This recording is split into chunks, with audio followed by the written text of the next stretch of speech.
Why is this so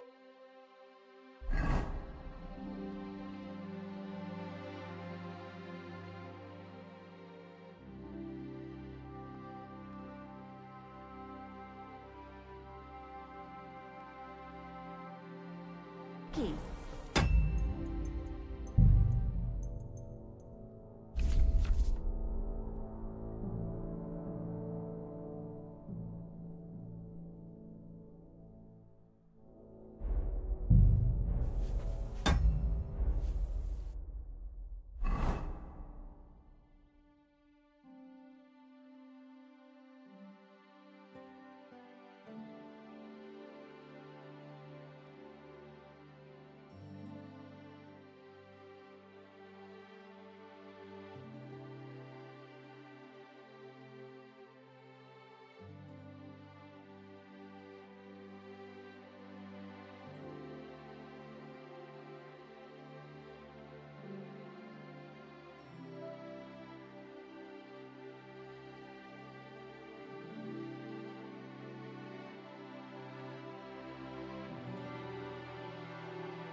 You're old.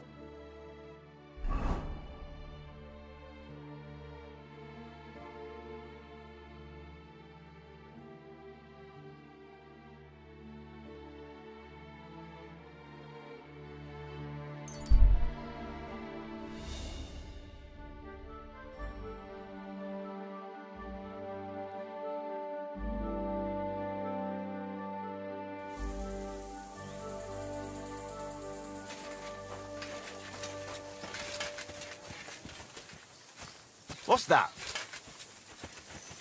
Hey, fella! Stop off for a bit of chat. God be with you.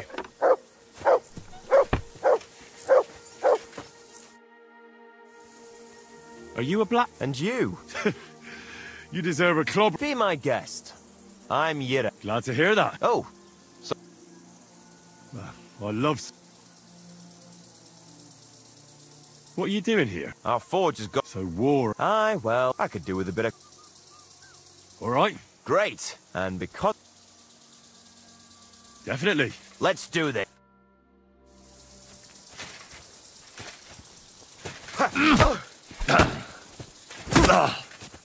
Like that, eh?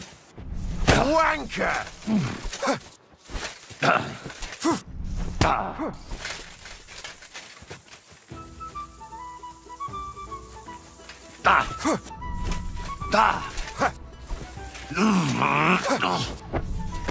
Useless! I feel quite hungry!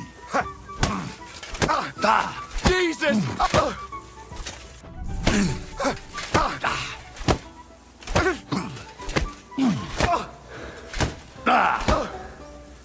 Oh! Christ! Shit!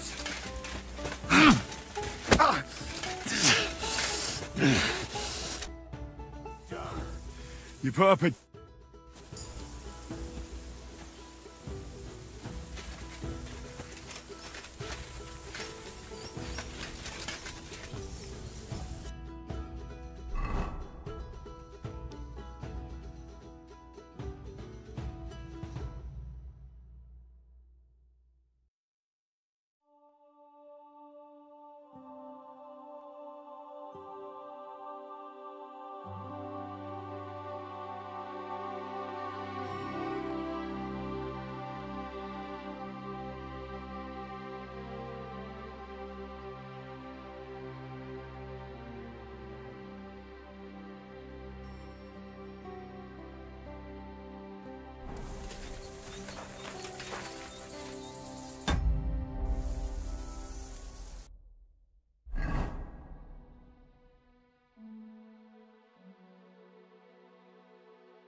Nobody noticed.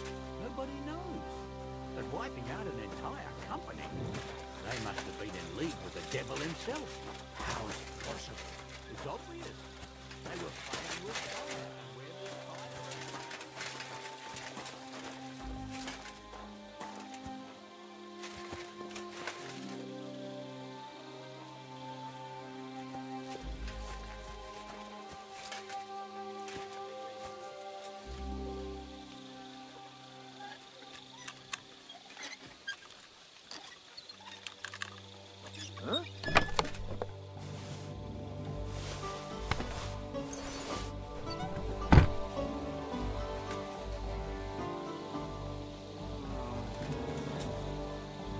Right.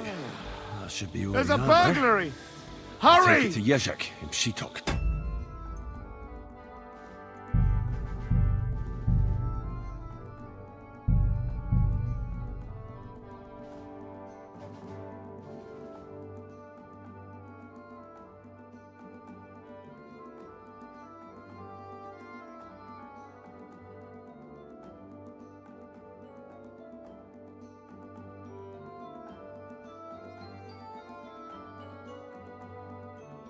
Right.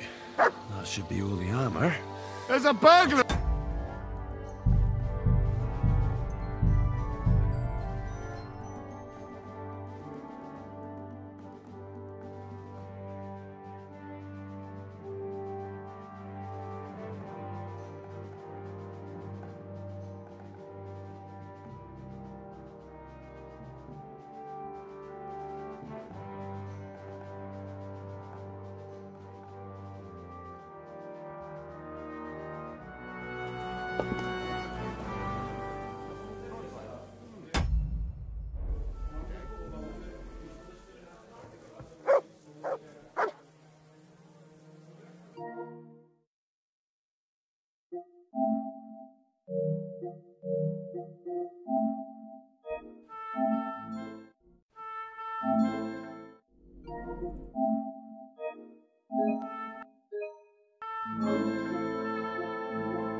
Right. That should be all the armor. There's a...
Do they pour the beer on the table?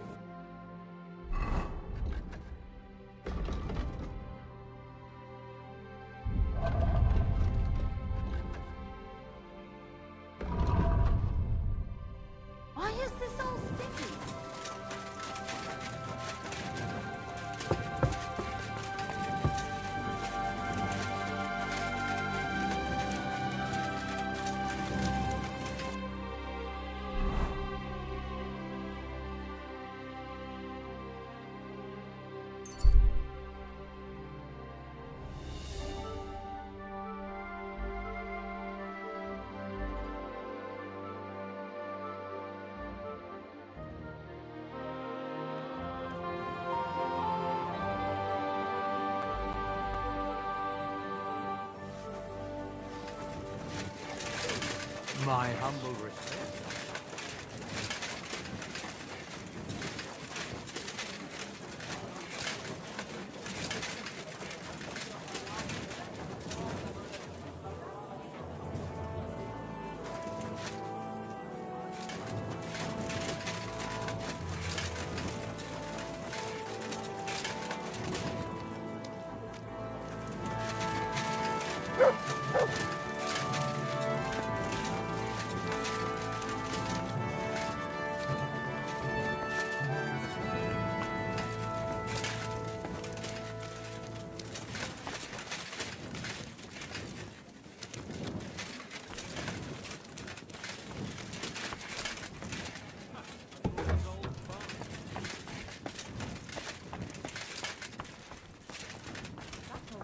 Will outlive us all. No, it was Jan, the beanpole.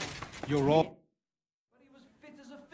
What's happening, man? We lost. What was lost? On the road to town, Schwarzsmith Watzlaw. I would like to ensure that I suspect one abandoned Ja, natürlich. But if you do not feel... Feel his left arm.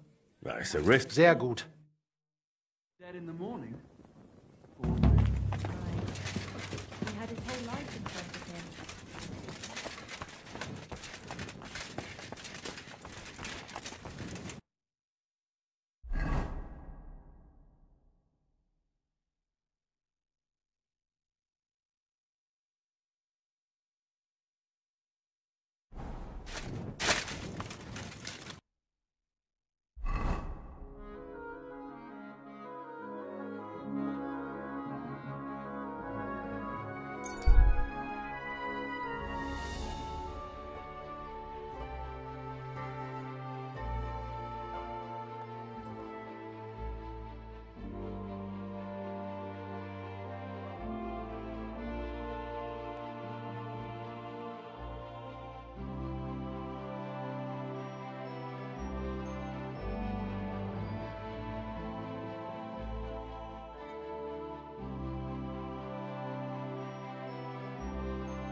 Quick!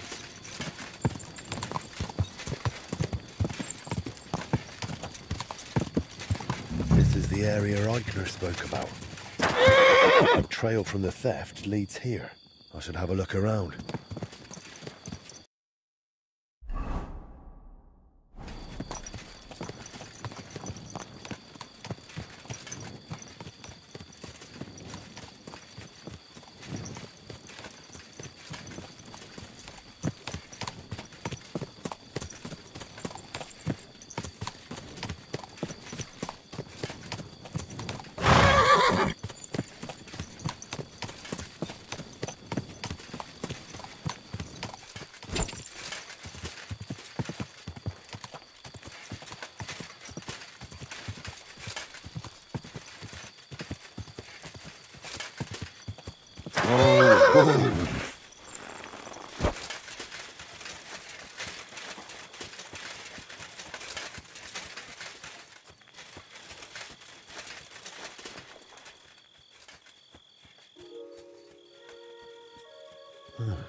I can smell smoke from a campfire.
must be mad.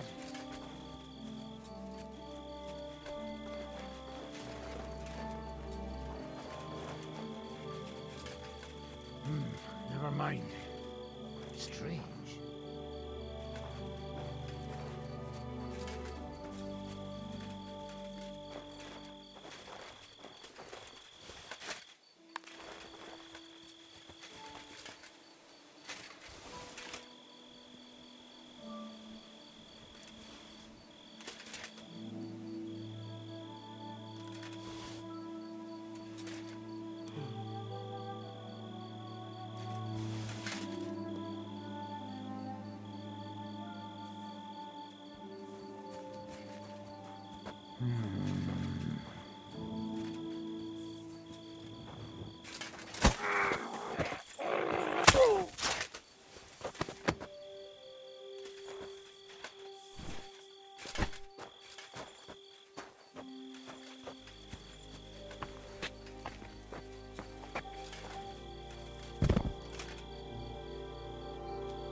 God Greetings, bless. sir. I'll be with you. Just watch where you're going next time.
Christ!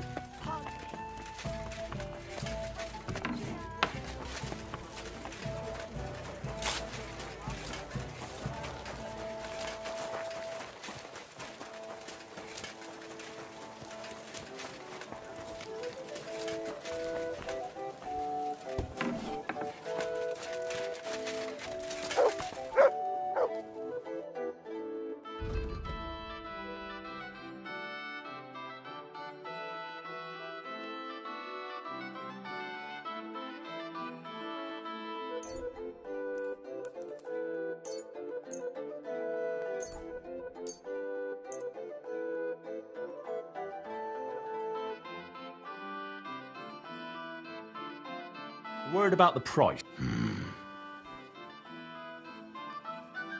Sehr gut. I can agree. Das war ein gutes Geschäft.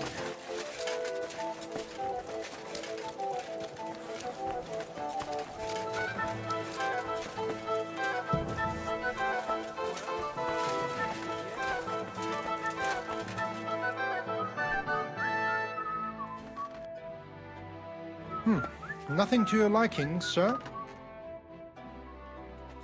I'm here about... Und das sind...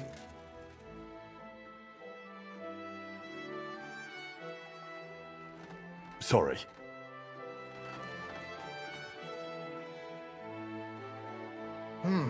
Wie schade. I'm here about the stolen... Und das sind... Sorry. Das ist... Möge Gott...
Worried about the price.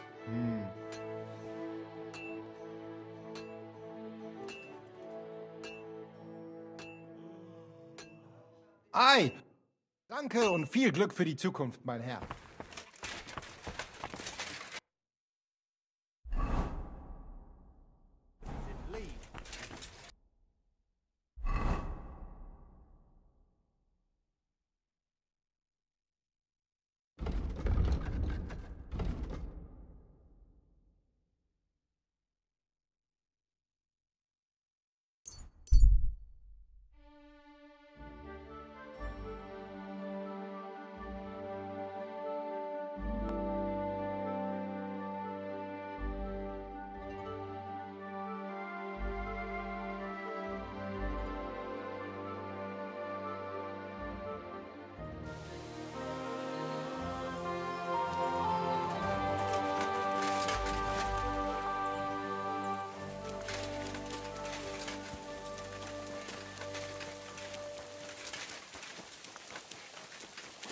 You have a kind master, eh, Mutt?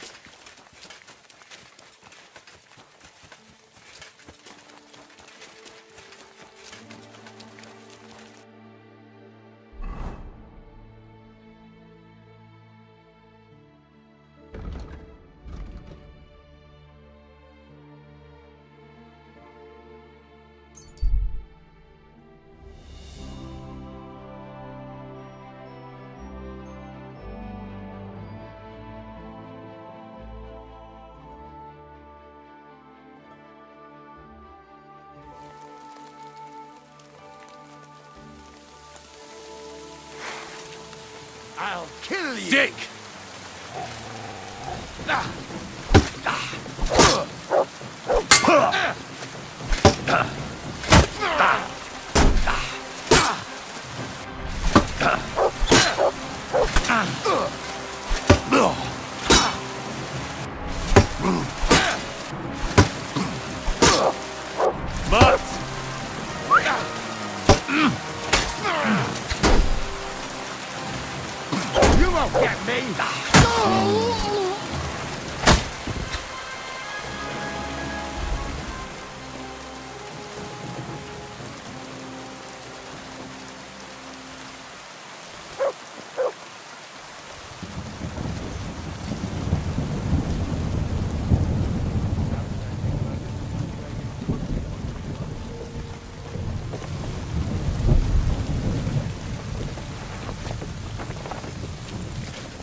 Good day to you. Greetings to you too.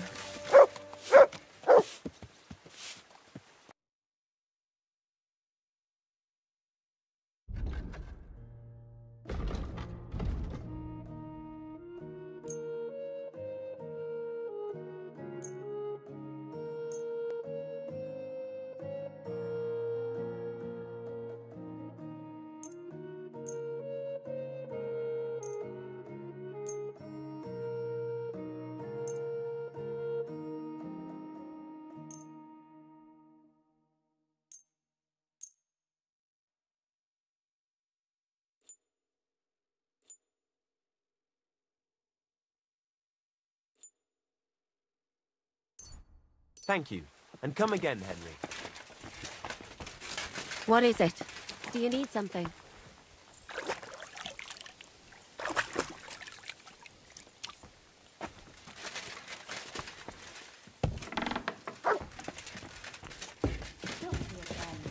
God bless you, sir.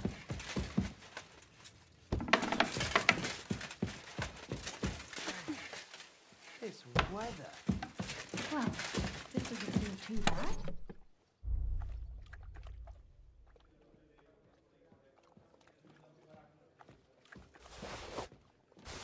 Here we are. Good. Oh well. Now just this. I'll be right with you.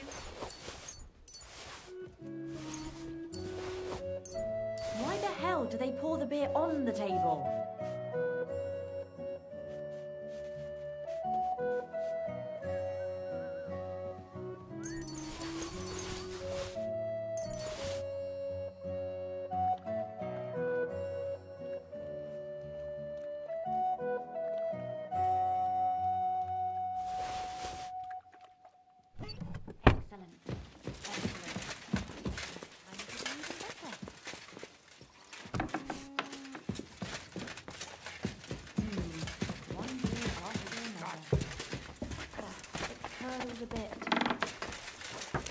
I apologize. So, mon ami, are you ready to go and capture le Seigneur von Berghoff?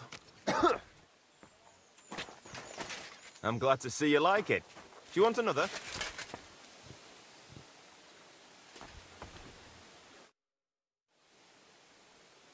I assume you won't be joining our offensive, right? Under other circumstances, I would avoid battle. You're right, but this is personal. Otto von Berghoff is responsible for that slaughter in Kuttenberg. It was he who advised Sigismund to attack my people. So you want revenge? They plundered the synagogue, murdered dozens of people. That Mamsa must pay. I will play with him like a cat with a mouse. He will beg for mercy, for a quick death. I understand how you feel. Once I get my hands on Markvart, there's no telling what I'll do. I'm going to kill von Berghoff. Even if Shiska is against it. Fuck him! It was I who got the money for everything. So no one is going to tell me what I can and cannot do. What about you? Why are you willing to fight?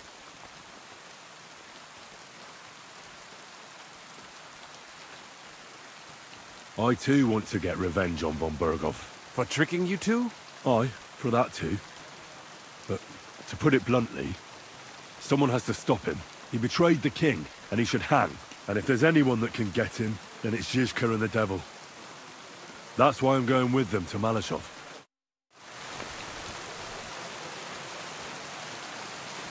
Hissing down rain.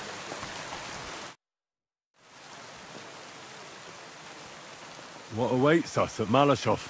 A short but nonetheless dangerous battle. In the best case scenario. And in the worst? Things go to fucking hell.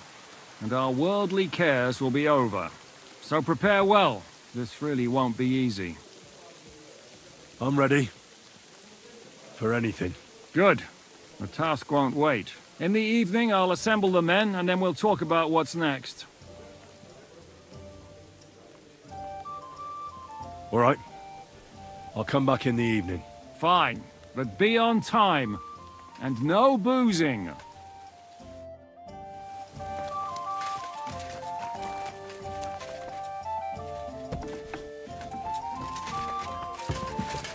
So, mon ami, are you ready to go and capture le Seigneur von Berghoff?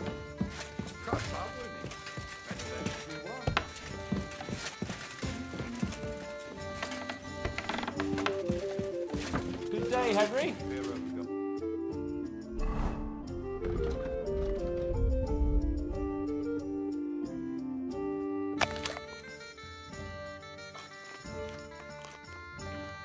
Seems you'll finally get a wash.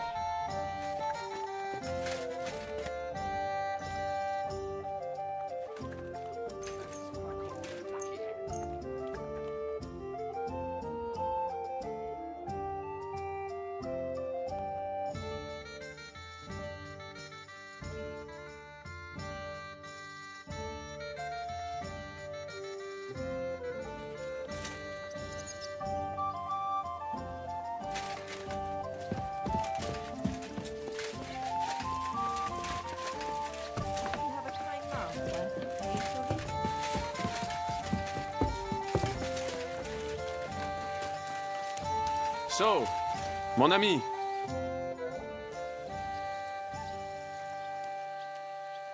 Tell me, how did the siege of Kuttenberg go? Ah, mon ami, poorly. After all, I had to leave it. I thought it would be... Only... Précisément. I... What other country? In the meantime, however... I'd like to learn. It will take acquiring, especially so.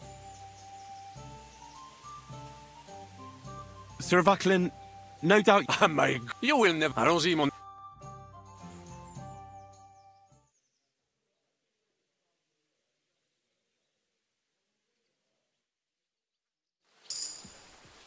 Another day behind us, eh?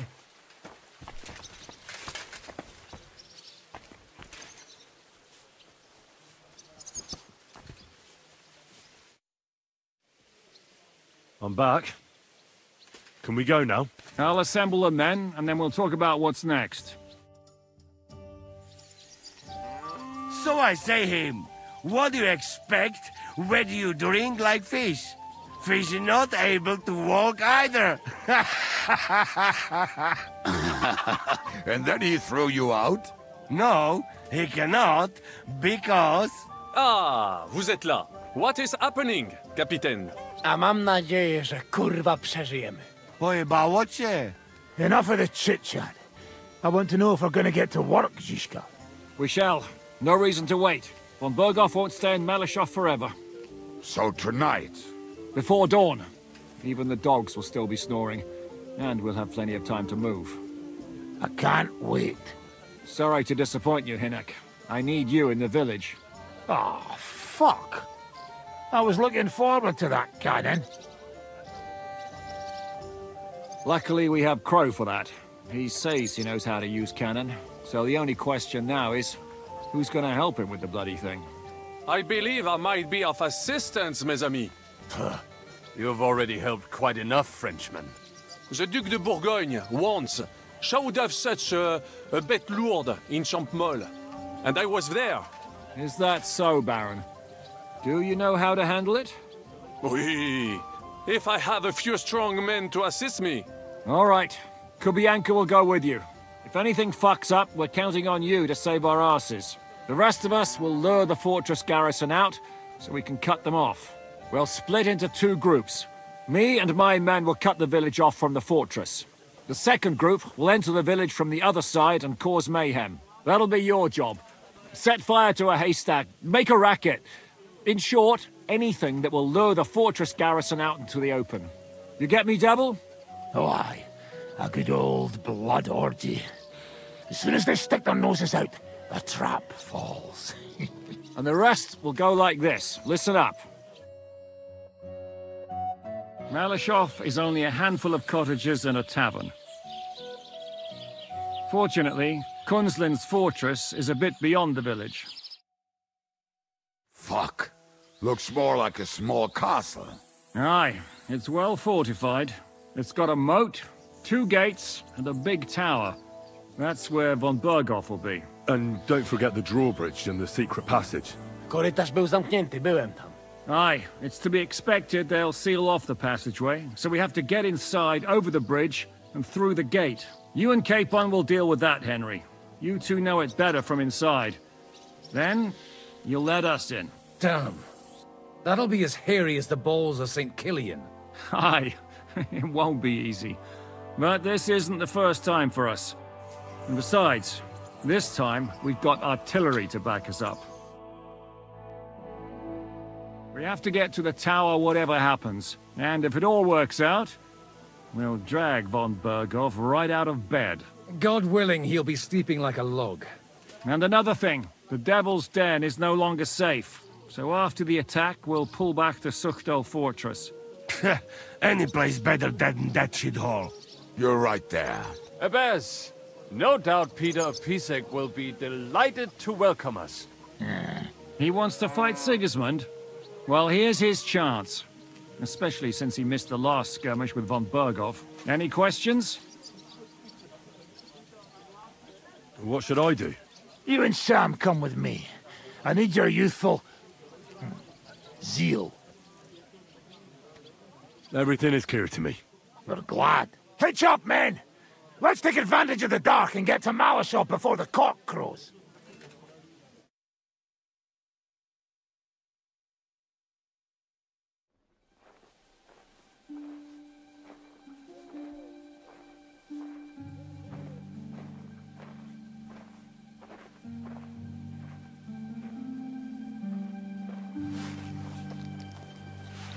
Kurwa.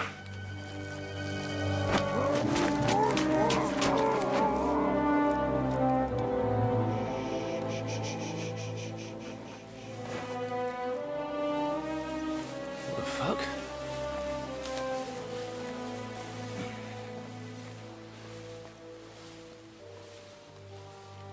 Don't know whether he sprayed me with blood or piss. What, are you mad? We were only supposed to stir things up. What did you think we'd do? Get drunk with them? Torch the village. No prisoners. Look, just wait a moment.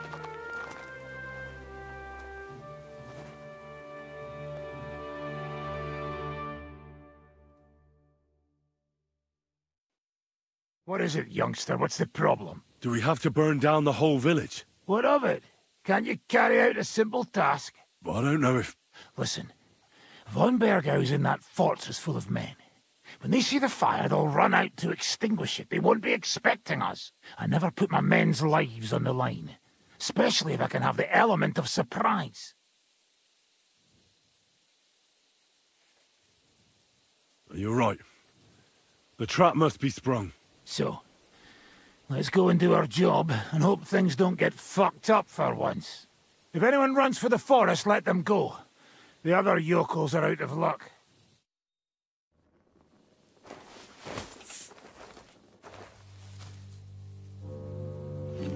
Leave him be. Can't help anyone anyway.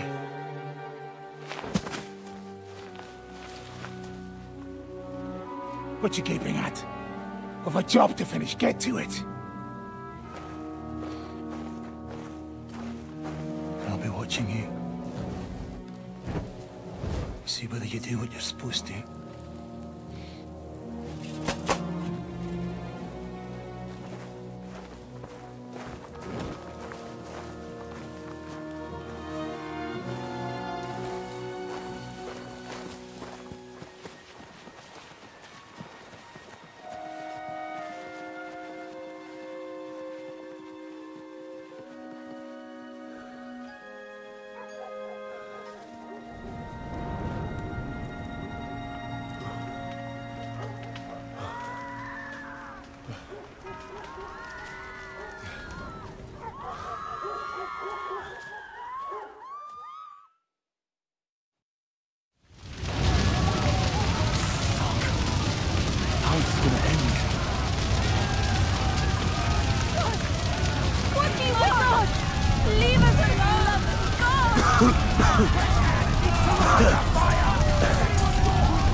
won't die. Just run. Get away. Hide in the forest.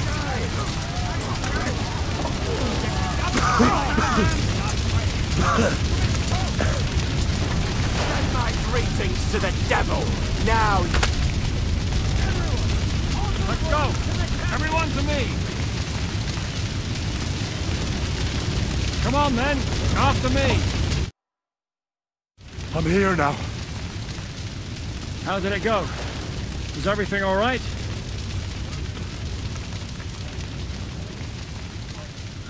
Not at all. Damn it, Zizka. These things shouldn't have happened. It's absolute terror. But that's how it goes. That's the price we must pay for apprehending that fucker von Berghoff. But it's others who paid the price. Innocent people. What the hell do you want? You want to free our king? Otto von Berghoff is the key to Wenceslas. Freeing the king is worth a few lives. Even innocent ones. And the houses? They'll be rebuilt. Fuck! Damn it! So what now? Help will soon arrive from the fortress. We'll hide on both sides of the road and ambush them. With that, the trap will have been sprung, and von Berghoff will be left with just a few men at the castle. We'll make quick work of them. I understand. Good. To the task, friend.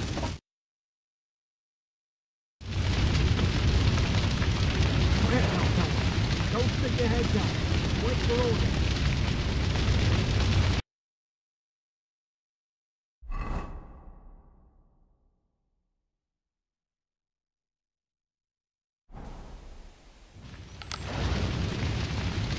Later, not now.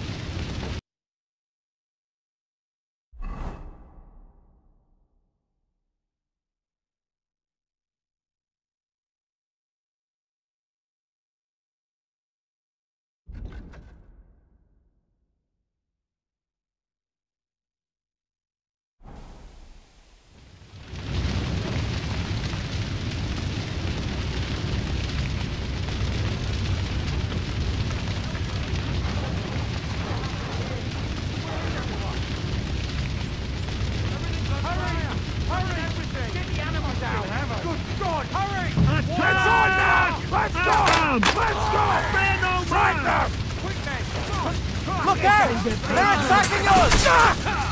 To your position! Look out!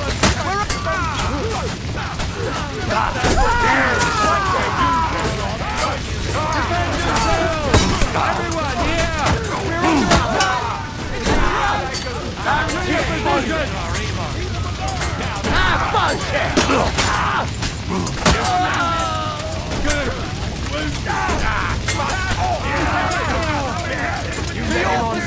Don't expect any absolution from here, buddy!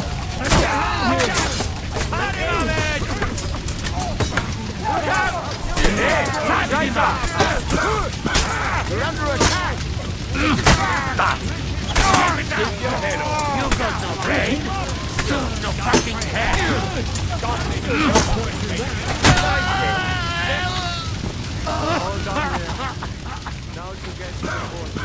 Come on, then. After me.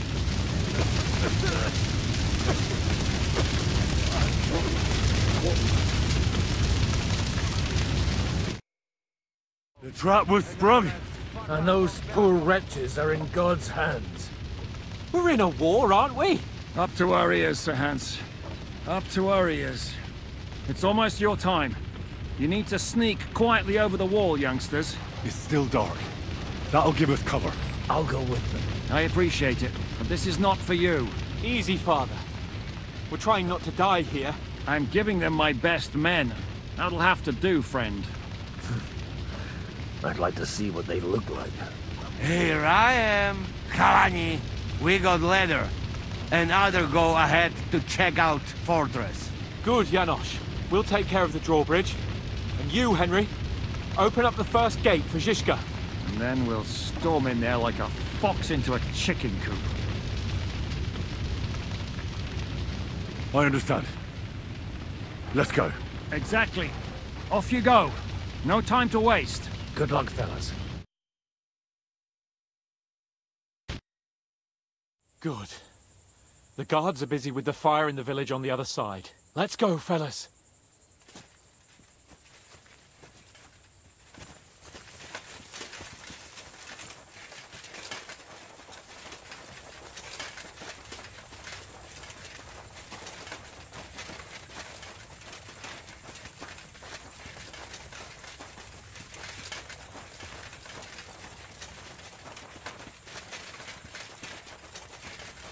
That is a good place.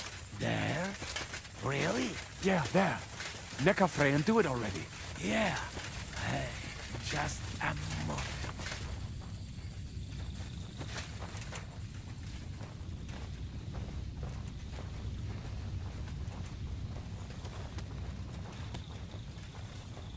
You go first, Henry.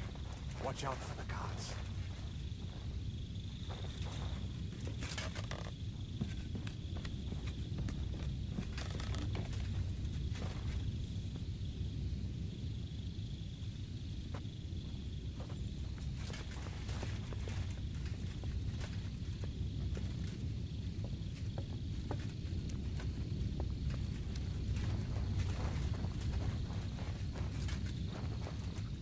Oh, Bradella, what a terrible fire!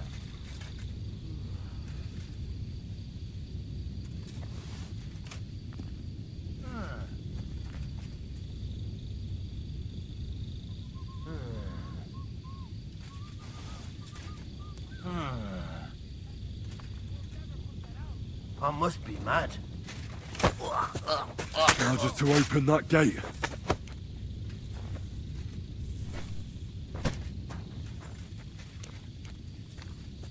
Let's hope the fire doesn't spread to the castle.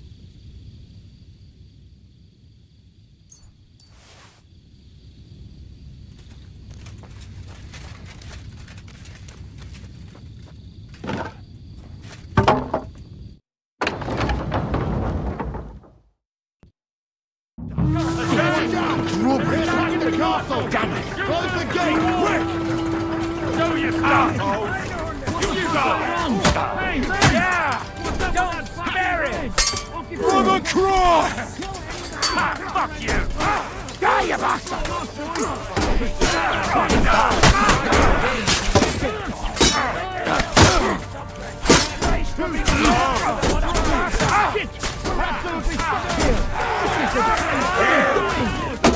Now take cover behind the wagon! Behind the wagon! You have to hold out until they take out that damn bridge! For Christ's sake, get on with it!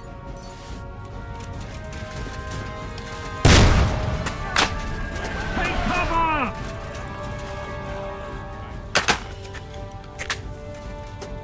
Hold the line! Next one will be in your face! Can it in?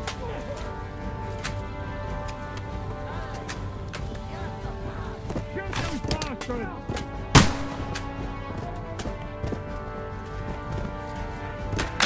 Take cover!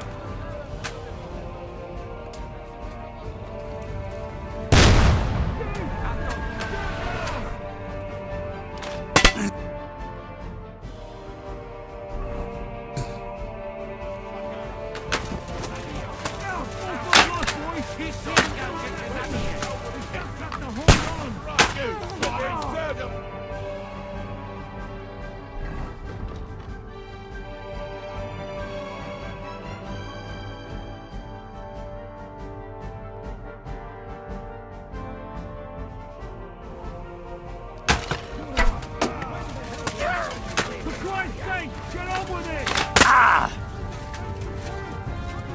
Next one!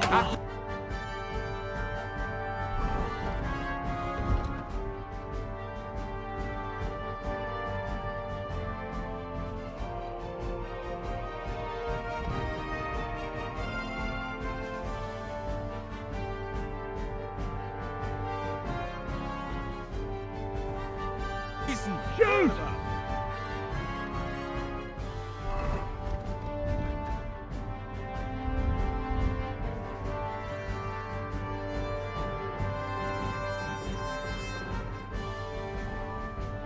toss him a barrel.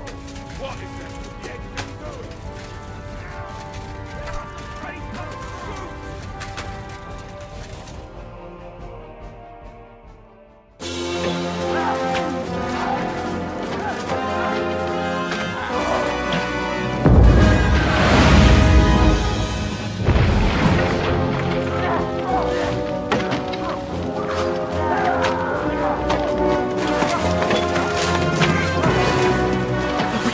Much more of this. Can't those idiots hit anything? Give them time! They're all out of time!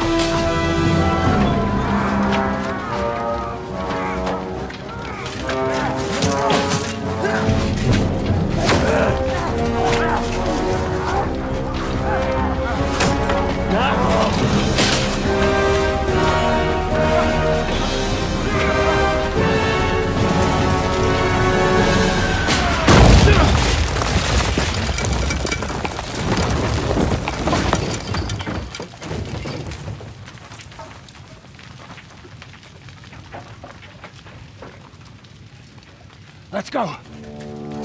Forward! To the top!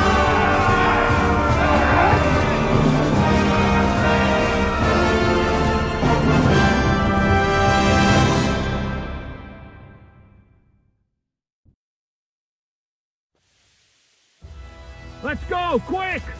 Forward! Forward!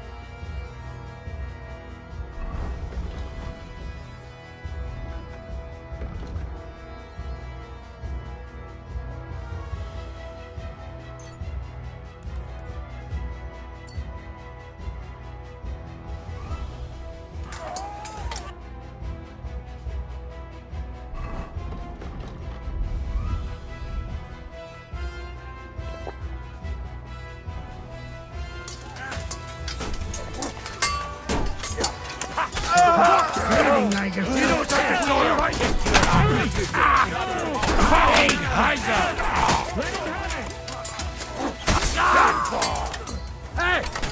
Fuck that.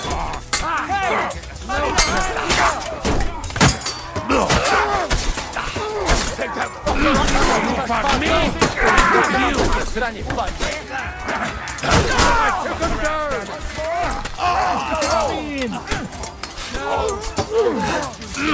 Him on the head! Fuck you! Not afraid of anyone but God Almighty! Don't fuck yourself! Die, fucker! Let's go, men! Clean things up here! Sam! Ada! Someone get an axe and turn this fucking door into splinters! You're dead! Hey, fuckers! We have all Psia the mać. time in the world! We'll wait Mędy till zastrzelane. cavalry Takie wygłupy to już moglibyśmy sobie odpuścić. Come on, Henry! To Jiska! Bogu dzięki za brawankę. We have to discuss what to do next! It's not Because finished you're yet! out of your fucking mind, Fuck bastards. off! And while you're at it, fuck each other! You'll never take this tower! Do diaska, to za gówniana robota. Dostałem w jajca, ale ten chujec oberwał mocniej.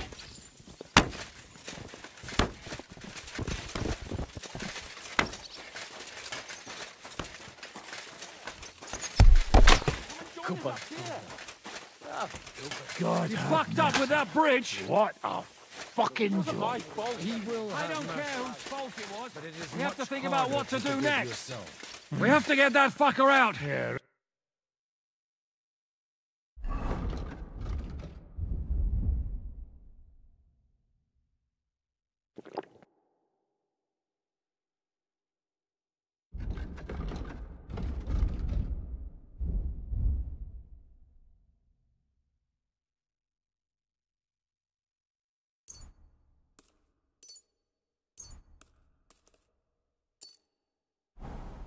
Are laughing at us. Die.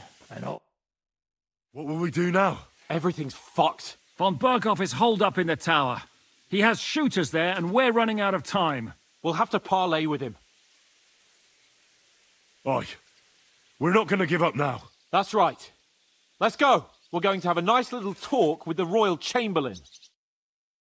Hey, you! Up there in the tower! We want to talk! Listen! Stop shooting! Now we'll see what von Berghoff comes up with. Fuck all! He's trapped! Chamberlain, you are surrounded! I propose you honorably capitulate! He doesn't have a drop of honor in him. Ah!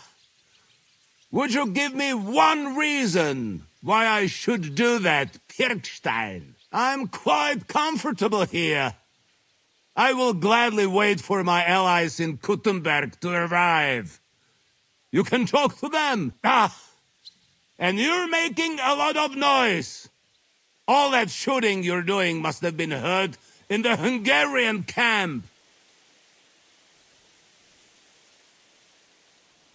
That's possible, Otto. But anyone who comes to help you is going to have a hard time if we torch your tower. You'll be burnt to a crisp before Sigismund's minions arrive. Are we really getting anywhere with this? We still have your finger of God. Perhaps we could repay you your kindness at Nabokov. Ha! I doubt it. You don't have enough gunpowder for that. And I think that would cause great discomfort for Lady Rosa here. Sir Hans? Henry? Is there a point to any of this? I mean, we can avoid further trouble. Why? Do you have a better idea? I have loads of time, so I would love to hear it.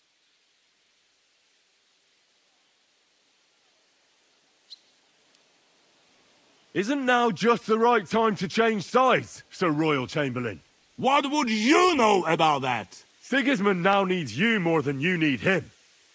He's run out of money, his army is falling apart, and being his ally is no longer advantageous. As our captive, you'll gain more time, and you can calmly wait out the storm. And besides, if you secretly help us free Wenceslas, it won't cost you anything. All right. Can you give me any guarantees? Why, of course. Nothing will happen to you. You have my word.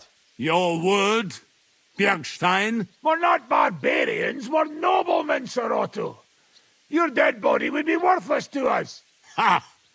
How sincerely simple, huh, Enoch? But yes, I can trust you. When it comes to ransom, you can always be counted on. Fine. But what will it be, Lord von Berkhoff? You can flatter the devil all you want later. You have convinced me. You're right.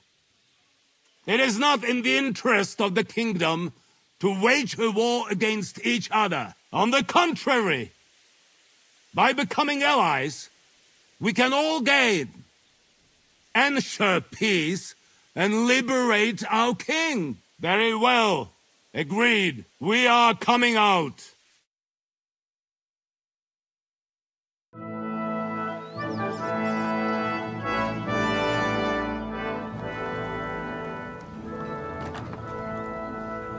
Ah. How fickle Lady Fortune is. First you're on top, and then you hit the bottom. Who would have thought back in Nabokov how things would turn out? Come on. Move.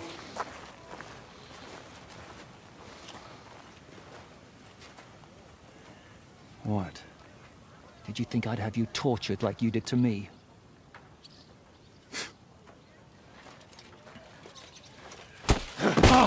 Time to settle accounts. You will pay for what you have done. No! He's under my protection. He's a murderer. He deserves to die. Nobody's going to be killed here.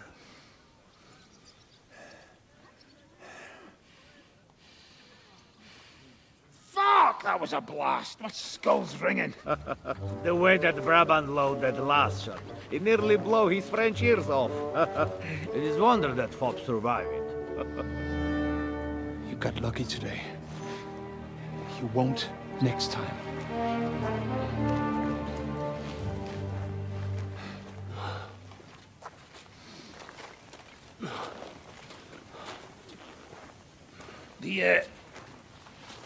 The finger of God is fucked, Otto.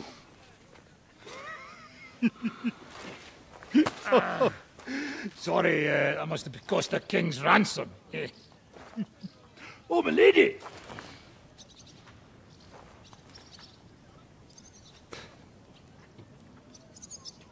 Anyway, I think we're all done here. We have what we came for. Load up the wounded, and anything of value, they're ready to leave.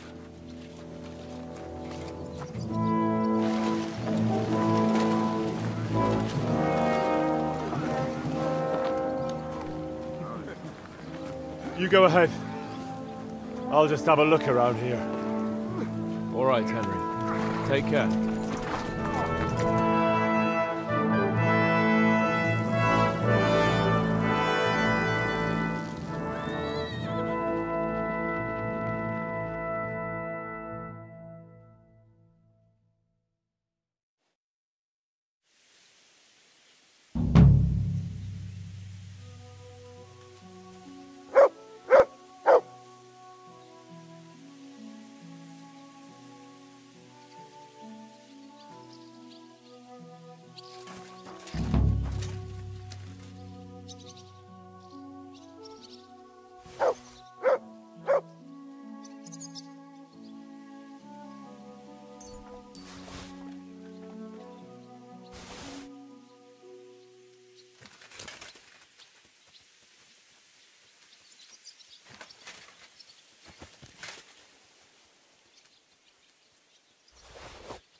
Search.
Posaigo.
You have a kind master, eh, Matt?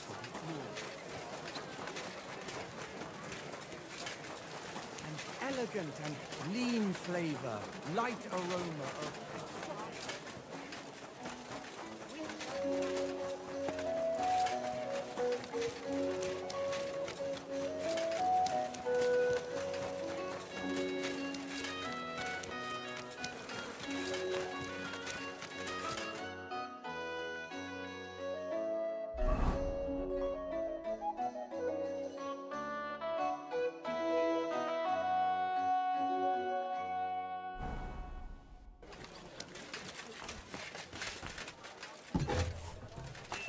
Guten Tag, mein Freund. Komm herein. You're always welcome here, noble sir. I'll just get the corner over here. I'd like to do something about... Ja, das ist gut. Finally a good price. Vielen Dank. Es war mir eine Freude, mit dir Geschäfte zu machen, mein Herr.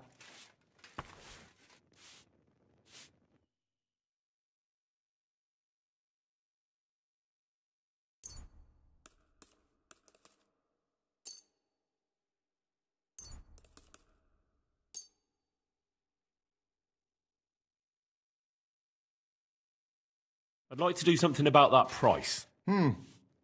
Das kann... Sehr gut. I kenne... Danke und viel Glück für die Zukunft, mein Herr.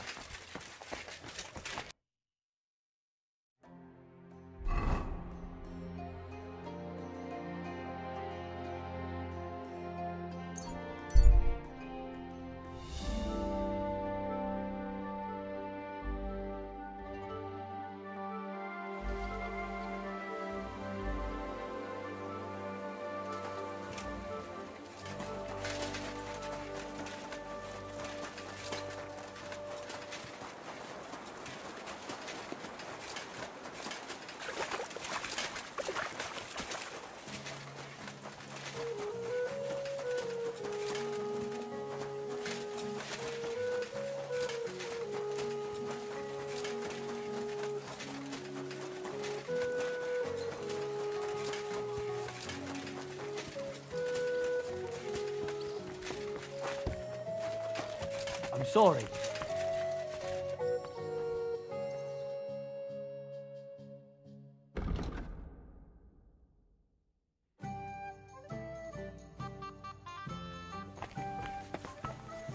Where did I put those towels? Good day to you. My body is... I'd like a... Don't... A cat. Of...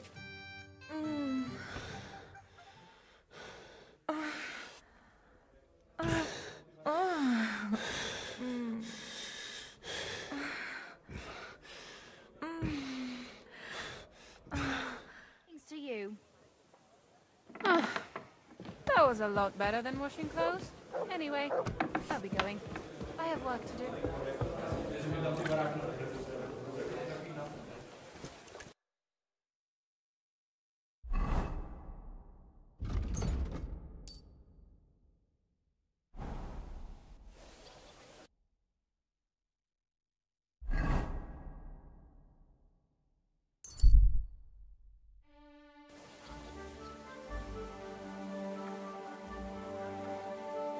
You silly doggy.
Why is a scholar? Because Homo spent some time in a monastery. I know home. One must accept why, but they must, in fact. What? So I'm to understand. Are you from? So you must know. God is. Yet his. Do you really think? But we shall. I thought you. How to marry. I want to. Lord, what? It's not but this. Thank you for enlightening me. Est rerum ut meg.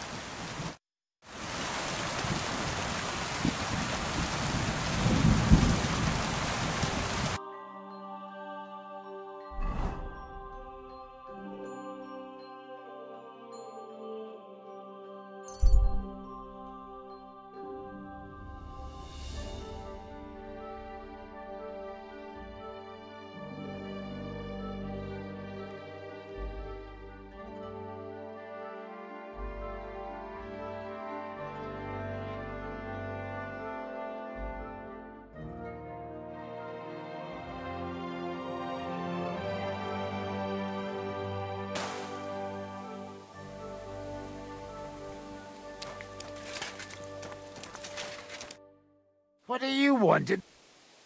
Where are you headed? I'm taking a respite. I'd like to enter into the service of a lord, but no luck yet. It's a sign of the times. Have you ever served before? I have. The lord when they still owned.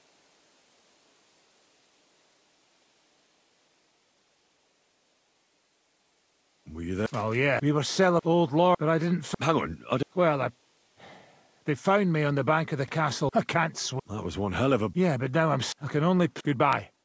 See you later.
Henry, how you doing?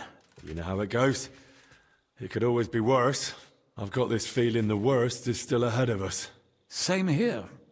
Trouble's coming from all sides. We'll see how it turns out. Anyway, sir, I don't mean to be rude, but I doubt you just want to ask how I'm doing. No. You're right. Let me get to the point.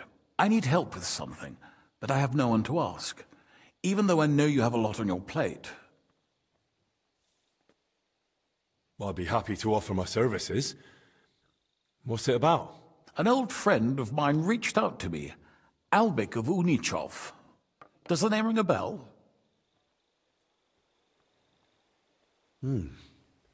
That name does ring a bell. Isn't that the famous Sawbones? Physician would be the more accurate term, but even that barely does him justice. He's one of the greatest scholars of our age, and also King Wenceslas' personal physician. It's whispered at court that the king has fallen seriously ill while imprisoned in Vienna. Sigismund focuses on plundering his kingdom, and Wenceslas's health hardly seems to concern him, does it? Maybe. Damn. That does sound serious. When Master Albik heard about it, he decided to act. He wants to go all the way to Vienna to see the king? No. For now, he's heading to Sedlec. Abbot Jan holds considerable influence at Sigismund's court. Albik wants to visit him and ask for his intercession. Makes sense. He can't just show up in Vienna and knock on the door. A mediator is needed. Only, I don't know if Albik chose the right man. The abbot is a politically shrewd figure and might well use Albik's visit to his own advantage. And how does all this concern me? As I said, it's a matter of security. God forgive me, our king's health is of course above all. But right now, I'm more worried about Albik. It took some effort, but I convinced him to wait, at least until I find him a reliable escort. And believe me, it wasn't easy. That mule's got a scholar's head, but it's a stubborn one. What's that got to do with you? Albik and I go way back. He's been living over the Alps for a few years, studying at the university in Padua. As soon as I heard about Wenceslas, I asked him to come back. It's a serious matter, and when it comes to the king's health, he's the best there is. But I didn't expect him to act so rashly. Can you tell me more about the abbot? Sorry, but it sounds like you're afraid of him. I met him once, too, but I didn't get a bad impression. You know Abbot Jan? Not quite. We had dealings once. Something with bones. But never mind that. Go on. Look, Henry, every high-ranking cleric's a politician in his own way. What worries me about Abbot Jan is what he ascribes his authority to. Others claim their vocation is divine will. He sees it somewhat the other way round. I don't really get it. It's only natural for an abbot or a bishop to question the morality of his acts. One must act, even if it means confession and penance later. Abbot Jan, though, seems to think that his every move and scheme is divine will itself, and that could be dangerous. So, if I've got this straight, you want me to escort Wenceslas's court physician to the Sedlec monastery, where they don't usually let anyone in, and the abbot is as thick as thieves with Sigismund, so Albik, who was dead set on going himself, can try to get access to the imprisoned Wenceslas? No, actually, yes. That's exactly it. All right, I'll go with Albik. Last time I was at the monastery, it was, quite an experience. Experience? That's a long story. So what do you want me to do? Stop by and talk to Albik, then decide for yourself. I meant to host him here, but he'd probably be bored out of his mind. He lodged in the meantime in Kuttenberg, at the tarmac with an apothecary. I think his name's Torwart. Give this letter to Albik. so he'll know I sent you personally. Tarmark, apothecary. All right, I'll go find him. Good luck. I'll be in your debt.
Congratulations, Sir Knight.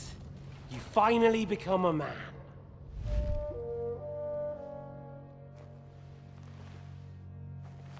War is a nasty business, but I see that no longer bothers you.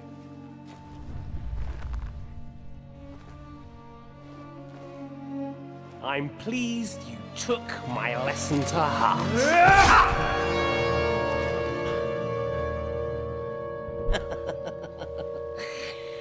You can't kill me. You're the same as me. Right. Oh yes, my family was slain too. By the Turks. I felt just like you do. And Eric went through the same thing. That's why I took him in. We're one big family. Of orphans. Well, of course, you do have a father. Although he's not gone so far as to give you his name.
I'm sorry.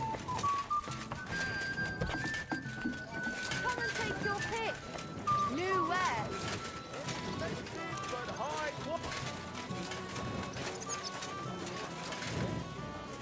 Buy two.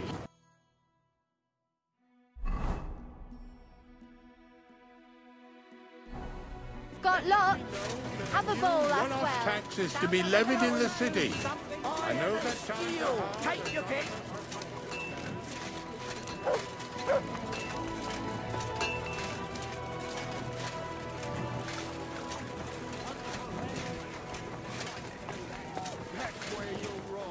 It happens. Just watch where you're going next. I'll be right with you.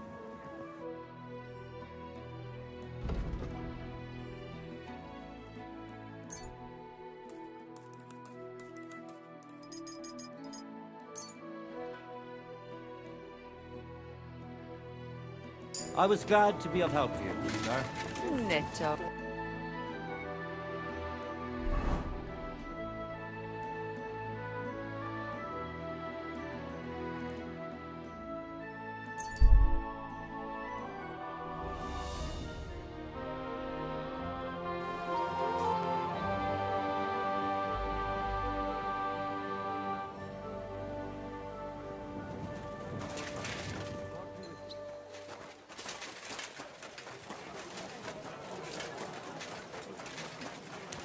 Greetings, sir.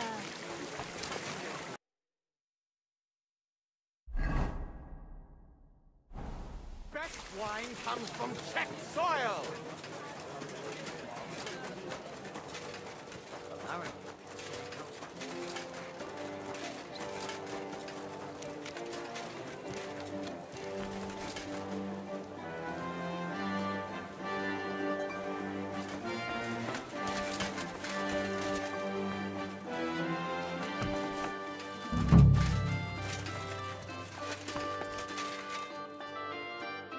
Grüß Gott, was brauchst du? I'm looking for Master Albic. I heard he lives here. That's right, but he's not in at the moment. What do you want from him? I've got a letter for him from Lord Peter of Pisek. Do you know when he'll be back? No idea. He went over to the neighbors in quite a rush. The women of the house sent for him. Apparently, their mate's unwell. Albic is treating a common maid? Well, that's just the kind of man he is. Who are these neighbors? Just townsfolk. Same as any around here. They live 2 doors down towards the square. That's all I needed. Thanks.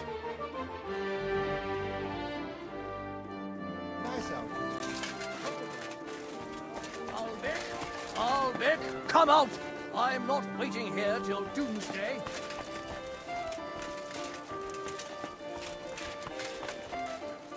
What are you This doing? should be the house. Where are you, old man? There goes another bloody day. Albic, come out! I'm not waiting here till doomsday. Get lost. Can't you see I haven't got time for this? In the clouds again, haven't you? My humble respect. Where are you, old man? There goes another We'll end up in bloody hell. day. A love as pure as mine can't be. What are you doing? It's a gift. What are you Because doing? I'll call the What's he all guards. about? It's just a painting on the wall. Are you a physician? No, I'm not. So leave me the hell alone. Ever looked at me like that before? That's just the way it's painted. You feel like it. What are you There's nothing but doing? paint on Alone. plaster. Nothing more.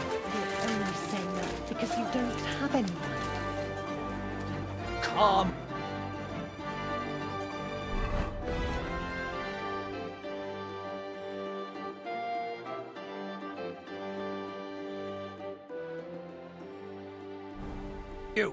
You don't want to piss me off. Trust me on that.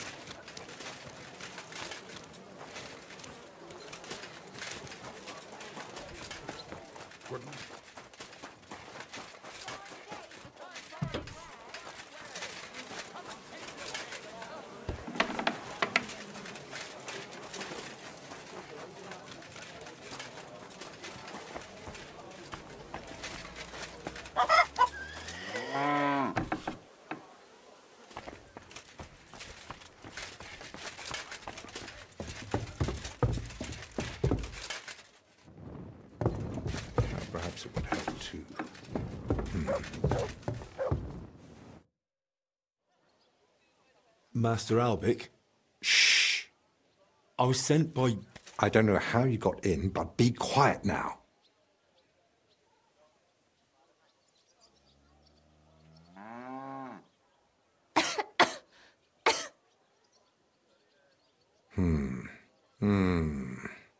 Take a deep breath.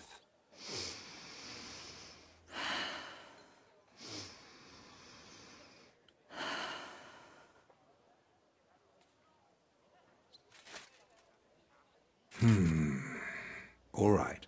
Your breathing is improving. It still hurts in the chest, sir. Like a horse sat on me. A nettle compress will get your blood flowing. It'll ease off. Ribs aren't broken and the lungs sound clean. I have a potion made for you. Take it every morning and night, and stay in bed for a few more days. But, sir, who'll see to the house? Who'll cook? My mistress won't allow. I'll speak with her. What you need is rest.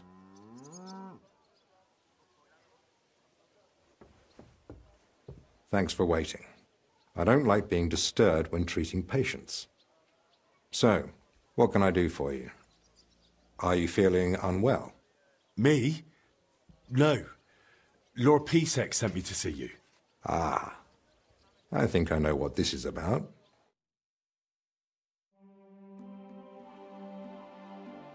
Sir Peter of Pisek gave me this letter for you, sir. Really? Let's have a look. Here it is. My name's Henry, and Lord Pisek says I should escort you to the monastery in Sedlitz.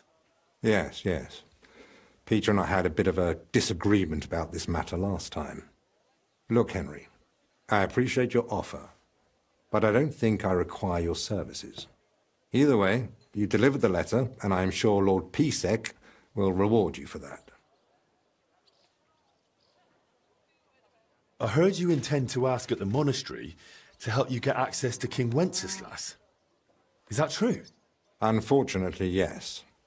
I'm worried about his health, and I hope Abbot Jan might intercede on my behalf. You think Sigismund would listen to the abbot? It's a chance, and my conscience won't let me waste it. Are you seriously not afraid to go to the monastery alone? You do know Sigismund has taken up there, don't you? Yes, but it doesn't trouble me unduly. It may not be only him. Don't forget his influence. You can never be sure who to trust. I don't believe Sigismund would do anything to me. He has no reason to. And he doesn't act rashly. In a way, he actually owes me. Still, I wouldn't want to count on that. You really expect me to just walk away? Well, if you feel that... What the hell is that racket? Hey! Albic! Christ, give me strength. Another bunch of impatient wretches. Perhaps it's time I finally had a proper word with them. Get out here, you piss fart! Well, they don't look much like the debating sort. That's unfortunately true.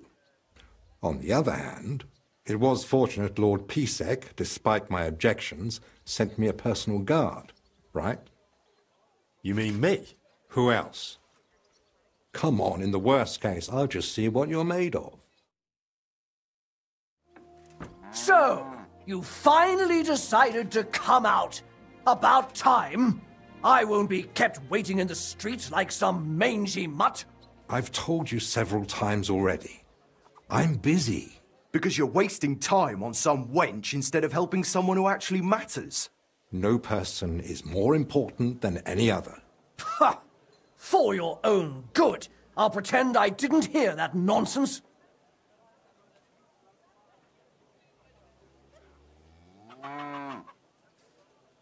Have you lost your mind? You do realise you're threatening the royal physician? All it takes is one word, and you're off to the scaffold. What? You mean the king? Who else? The Kingfisher? Bloody hell. Corva, fuck!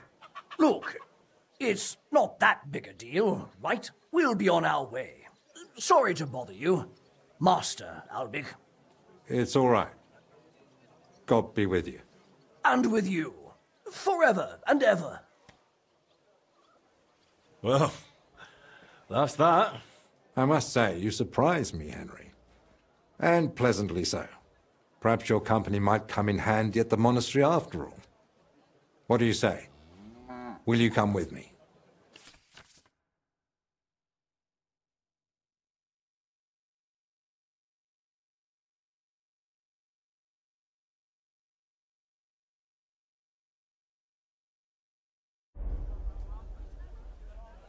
Yes. Let's go. You can't go to the monastery dressed like that. Your armor would draw too much attention. Simple clothing will do. Go and change, then come back. All right.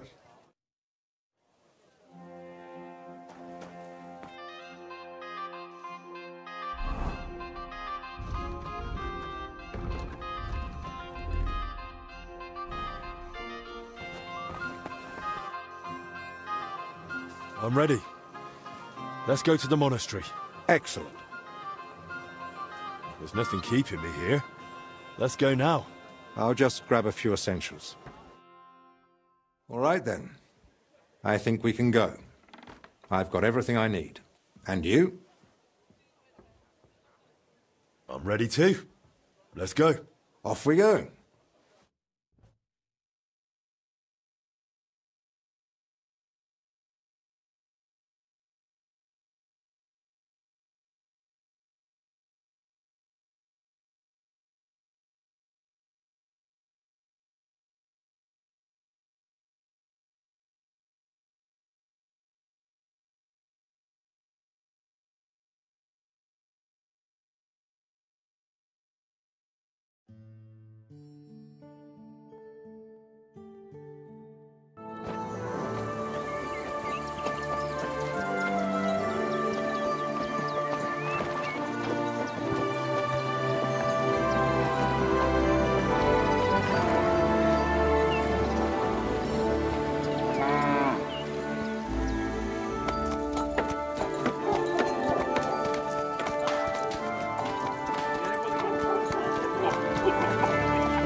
Father Abbot.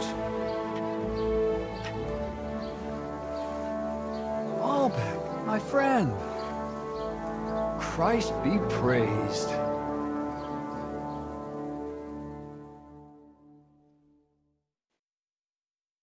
Greetings, Master Albert. I heard you returned from Padua, but truth be told, I didn't expect you. So tell me, what brings you to my doorstep? Worthy Father, I thank you for the welcome. I've come to ask a favor, but... Drop the formality, my friend. We've known each other a long time. Very well. I simply need an audience with King Sigismund. It's about his brother's health. You can surely request an audience. I could, but I'd hoped your influence might help make it happen. Oh, I think you overestimate my influence. In any case, you can gain access to Sigismund's court on your own. We both know how. That matter still hasn't been settled, Albic. The king cares about it. Actually... Forgive me. These are grave matters concerning His Royal Majesty. Can we speak privately somewhere? I'd like that, but I'm afraid things are rather complicated right now. Well, what's going on, my friend? You seem a little uneasy. I am. There are 3 seriously ill patients in the infirmary, gravely ill, and I fear the worst. The Black Death? Sadly, we can't rule it out. And I say that as someone who's lived through one outbreak already, and survived. Well, does it look like the plague? You think I'd be alarmed over nothing? Forgive me, Father. And who are these 3 patients? 2 are members of the monastery. Confessor Stephen and Brother Yaroslav, who works in the scriptorium. And one of the maidservants.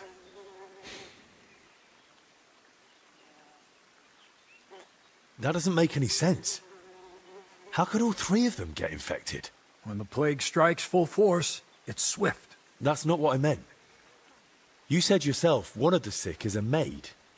As far as I know, women aren't allowed in the cloister. True. So how could she have caught it along with 2 monks? That, alas, I don't know. Where would it have come from? The monastery is isolated. Few are allowed inside the cloisters. Before King Sigismund decided to stay here, we took in many folk fleeing his army. We gave those poor souls food, shelter. Some of them washed in clean water for the first time in weeks. And in poverty, hunger, and filth, all sorts of illnesses thrive. On top of that, there's construction going on inside the church. There are all sorts of craftsmen and laborers in the monastic courtyard.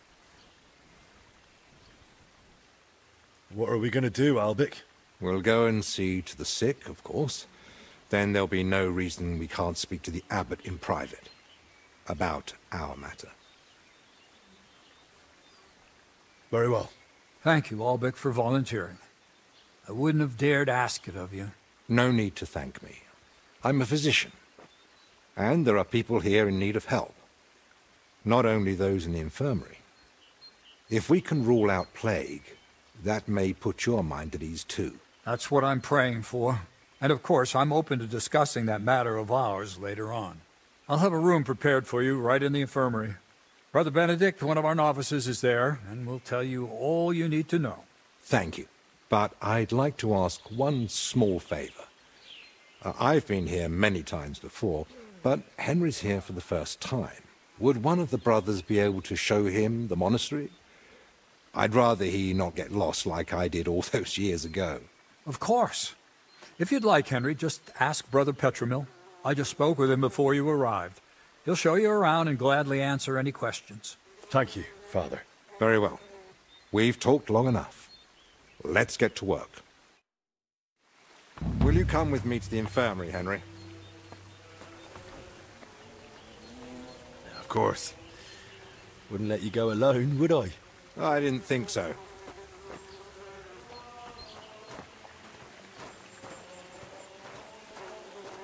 Tell me, Henry, didn't the abbot seem anxious to you?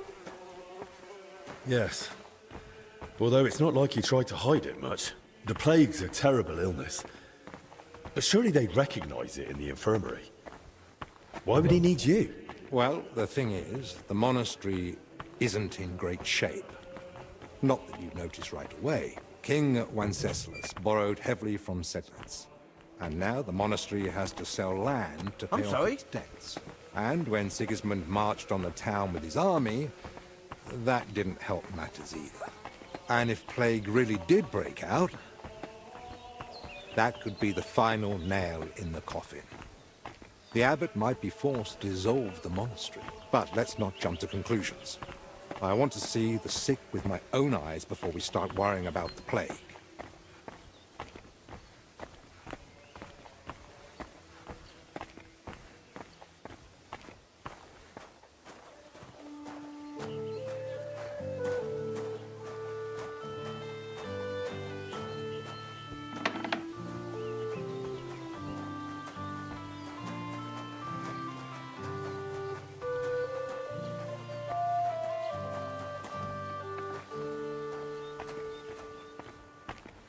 It's your bloody fault anyway. Oh, I struck you first, and that should have ended the duel. No, you just... So, this is the Confessor. What do you make of it, Henry?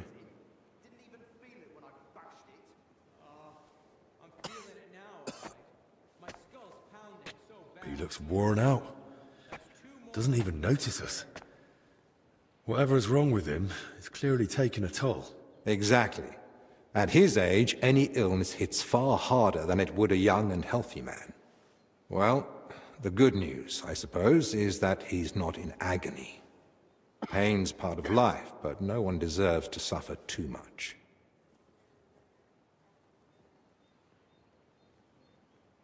Compassion, Henry, whether for the suffering or even the enemy, is part of every good physician's character. Unfortunately, not every physician is a good one. Albek? Albek of Unichov? Zacharias? What are you doing here? Wherever His Majesty goes, I must follow. You know how it is. But why aren't you in Padua, studying? Have you been missing your homeland?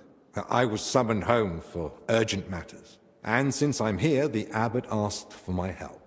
Ah, yes. This plague he's so afraid of. Plague? Do you believe it? Am I such a poor teacher? Of course not. But until now, it was just my word against the abbot's. In other words, I am truly glad you're here, my friend.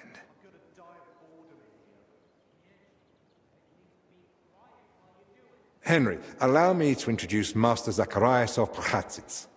He once studied under me, but became a trusted friend, and eventually the personal physician of King Sigismund. You flatter me, Albek. The road to that post was a good deal more torturous than you make it sound. And you are...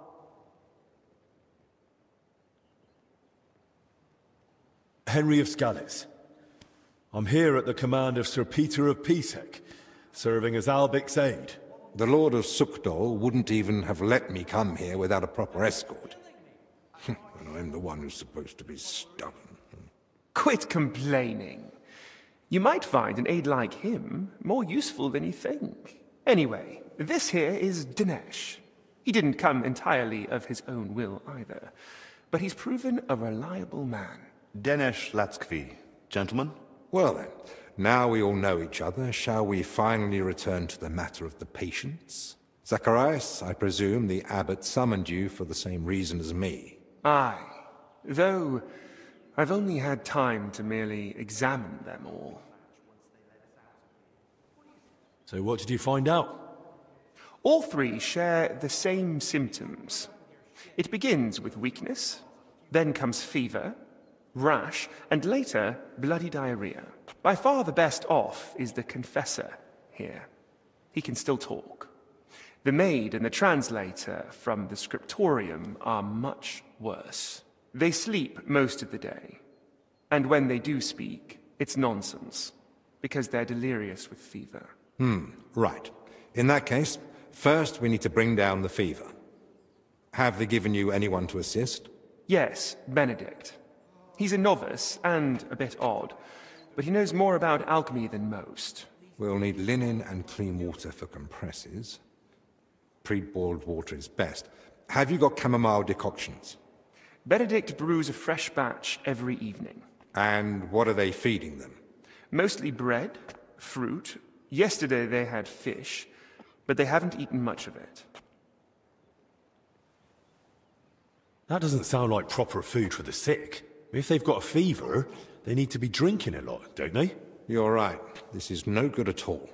They might as well be feeding them dry pretzels.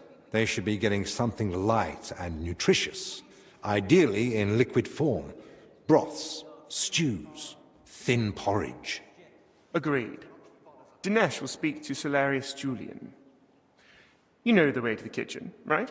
Consider it done. Then fetch herbs from Joachim. I gave him a list of what we'll need. Gentlemen? Joachim, you say? Well now. Who's this Joachim? You know him? The monastery herbalist. He lives in a hut in the garden behind the infirmary. But if I were you, I wouldn't bother him too much. He's a grumpy old fellow. You say that because you don't know him. I'll tell you more about him, Henry. But we have more pressing concerns right now. Can I help in any way? The best thing you could do is find out what the patients were doing before they ended up here. Diseases spread through foul air. So if we find where the three of them were breathing the same air, we'll find the source of the infection too. Who should I start with? If I were you, I'd start with the confessor. He's the only one still lucid enough to speak. Better hurry. He might take a turn for the worse any moment. Who should I ask about the maid? As far as I know, her name's Blezhna. She gets her work assignments from Steward Zdenek. So I'd go and speak to him. And apparently, she's got a friend here. She might know something too. Try and find her. Who might know the monk who was translating in the scriptorium? Everything to do with books is handled by the librarian. His name's Crispin. He likes the sound of his own voice, but if you're patient, he might tell you what our patient was working on. Can I help with anything else? No, that's more than enough now. Once you've found something, come back. Maybe we'll have figured out more by then.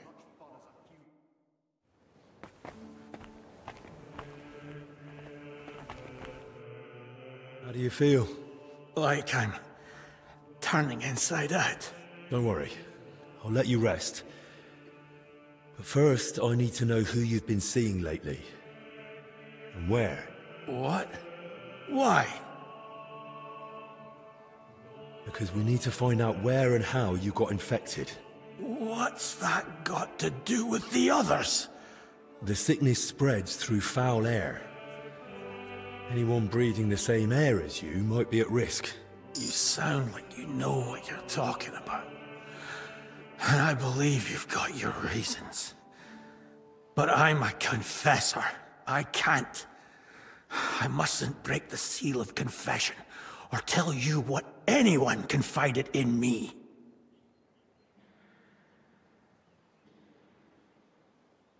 But this isn't just about you. Exactly. It's about the souls I help unburden of their sins. And the trust I'd be betraying. And what about those who never got the chance to confess? What if they catch the sickness and die? Don't their souls matter to you? It's not that. But I don't know how to help you. Can't you at least point me in the right direction? Perhaps you're right. I could at least point the way. There's something that might be connected to this dreadful sickness. Look in my cell. It's the one beneath the abbot's chamber, opposite the spiral staircase. Here's the key. I think you'll find something there that might help you. What am I looking for? That you'll have to find out for yourself. I understand. I won't pressure you. Get some rest. Wait, please. Do you think that I might ask you for something? What is it?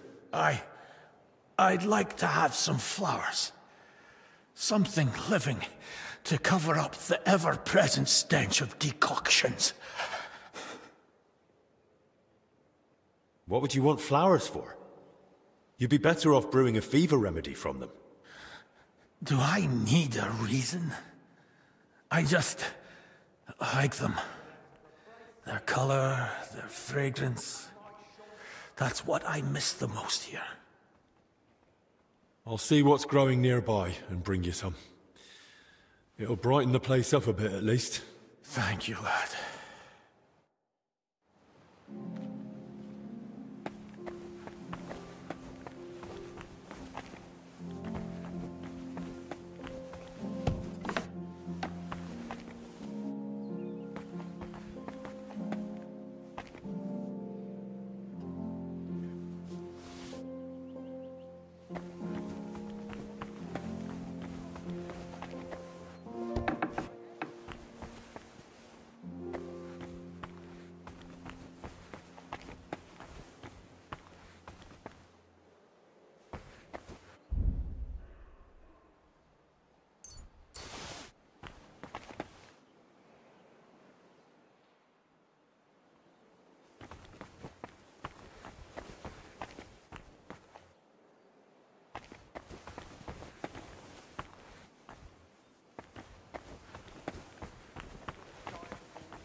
Be quiet while you do it. Please, dear brother, I can't anymore. Please help me. Try to calm down first. Where did you say it hurts?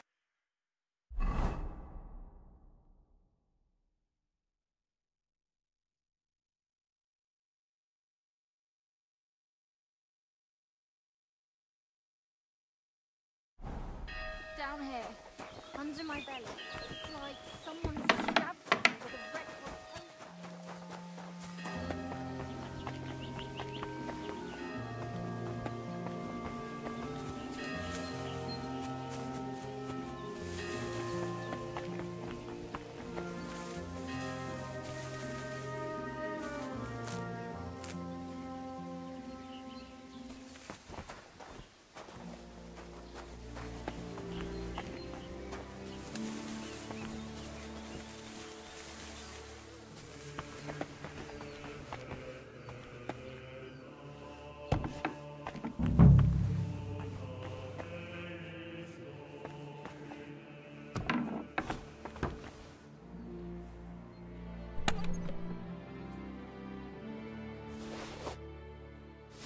Where the hell did the Confessor get so many valuables? Something doesn't add up here.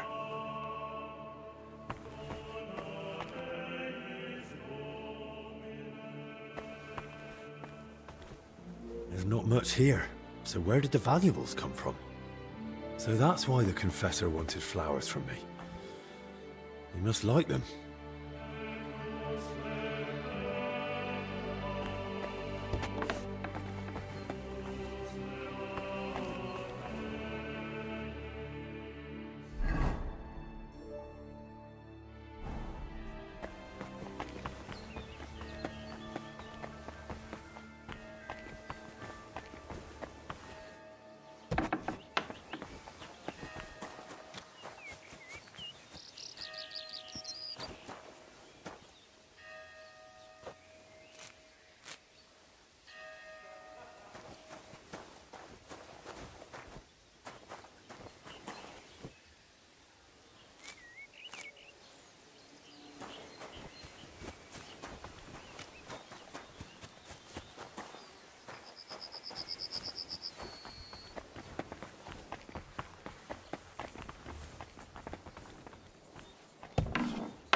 I'm always glad to see polite people like you. Show God be us with the you. blessed fruit of thy womb. Amen.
Kitty!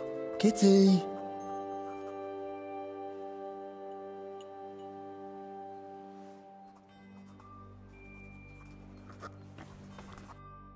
Greetings. What would you like?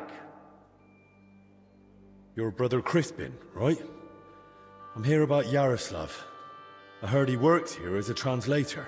Ah, yes. Poor Yaroslav. I pray daily for his recovery. God has blessed him with an extraordinary talent and a sharp mind. It would be a terrible loss if... But no. Such thoughts help no one.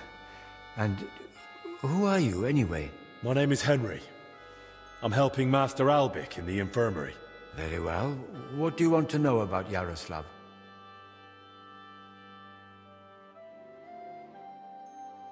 Could you tell me, please, where he was staying? He has a cell in the dormitory upstairs. Go up the stairs in front of the scriptorium and turn right. Then it's the 5th cell from the door. Thanks. I'll take a look. What exactly was Yaroslav doing here? He's working on a translation of a book that came to us all the way from Genoa. While he was well, he spoke of nothing else. He knows Latin, Italian, and French. And thanks to his work, we have several valuable translated volumes in the library. What book was he translating? It's called the Decameron. And what's the Decameron about? I've not read it myself. I'm not as well versed in Italian as Yaroslav.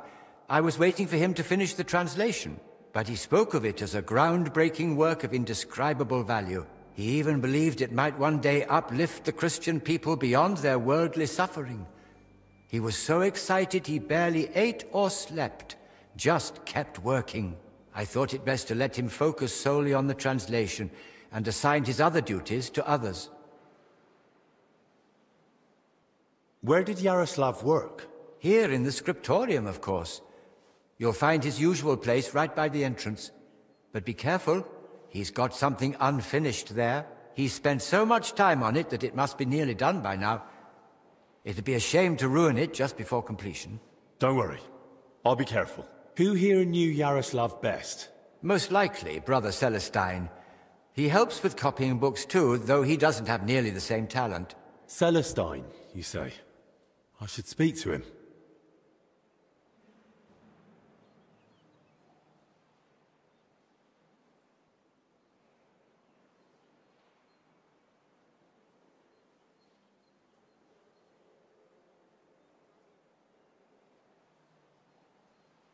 Thanks. That's all I needed. Till we meet again.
I don't feel much somehow.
It's almost empty. What was Yaroslav working on all those days?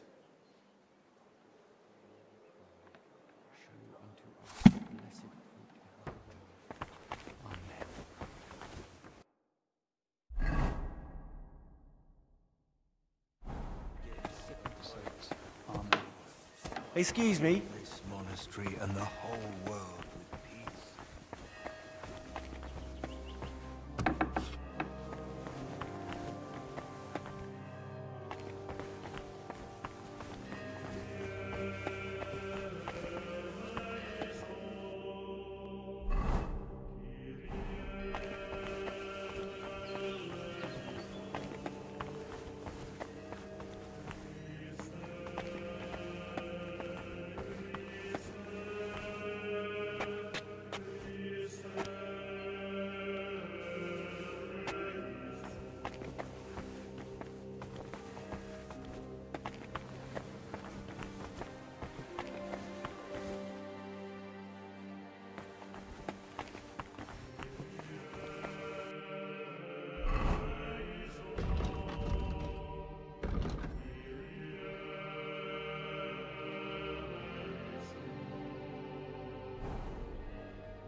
Choked when you walked past, Ben.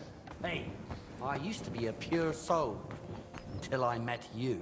At least now, your confession diary says more than just that you...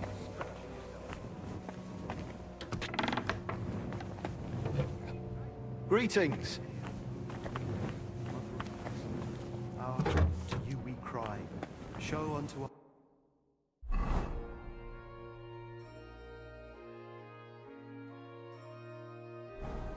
fruit of thy womb. Amen. My shoes are all worn Apparently we can't spare the leather either. Careful.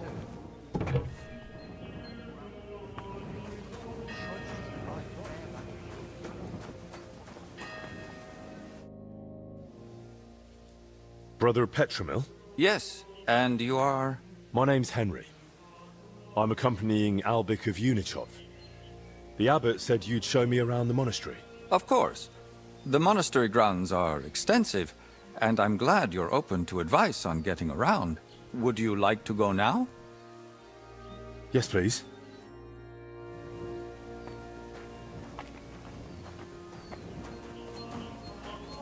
Our monastery was the first Cistercian monastery in Bohemia, and is thus the mother of all our order's monasteries in these lands.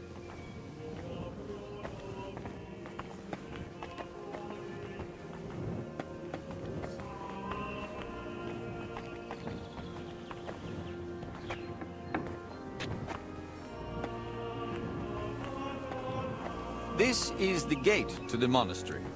Within the monastery grounds, you'll find the workers' dwellings, farm buildings, and fish ponds. And on the far side of the monastery, we've got an orchard and gardens. I saw quite a few knights here. Do they live here? Those are brothers of the Teutonic Order. The abbot offered them lodging while they're gathering resources in Kuttenberg for their next campaign. How long are they supposed to stay? No one knows. But it doesn't look like they're in any great hurry.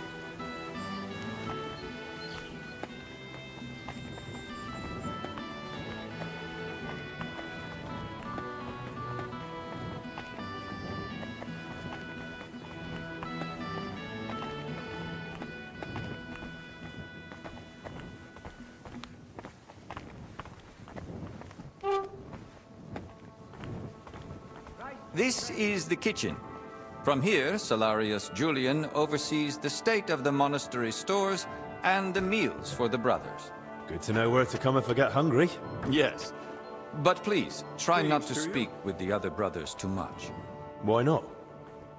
Have they taken a vow of silence? The rule of Saint Benedict encourages the cultivation of silence. The brothers shouldn't be chatting idly, but rather turning their minds to work and to God. What if I need something? In case of need, of course you may speak to them. But for ordinary tasks and objects, we've developed our own gestures. You don't need to learn them, though. As a guest, you won't need access to such things. Let's continue the tour. Please, follow me.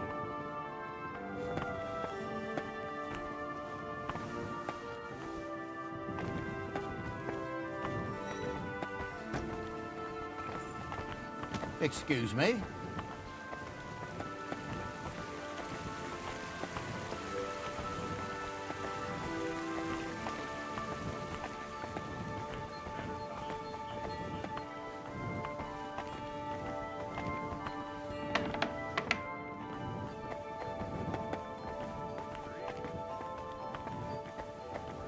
This is our monastery library and scriptorium.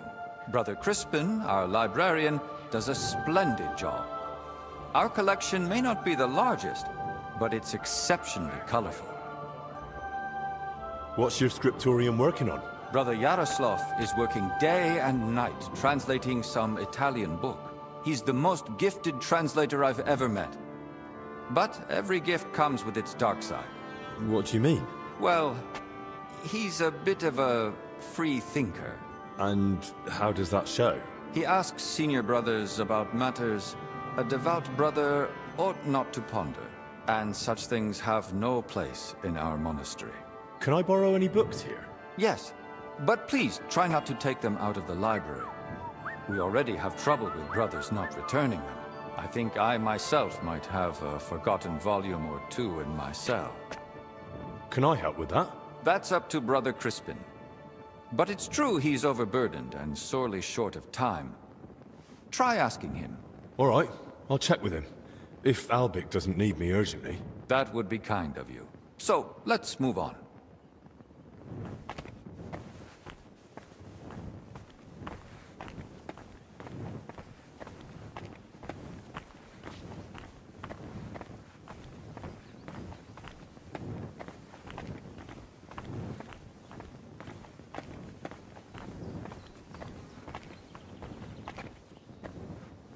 This is the chapter hall.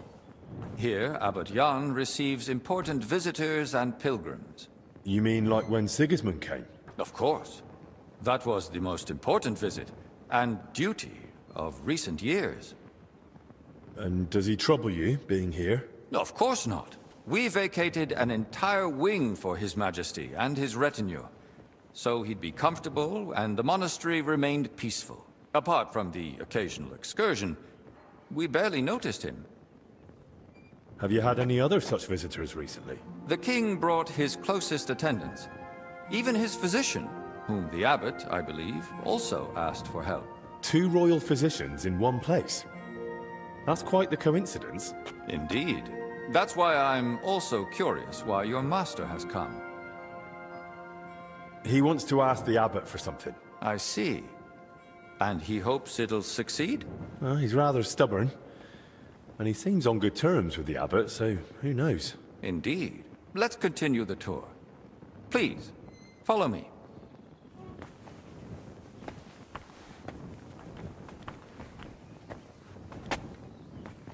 Next, we'll visit the beating heart of our monastery. Please, ignore the ongoing work.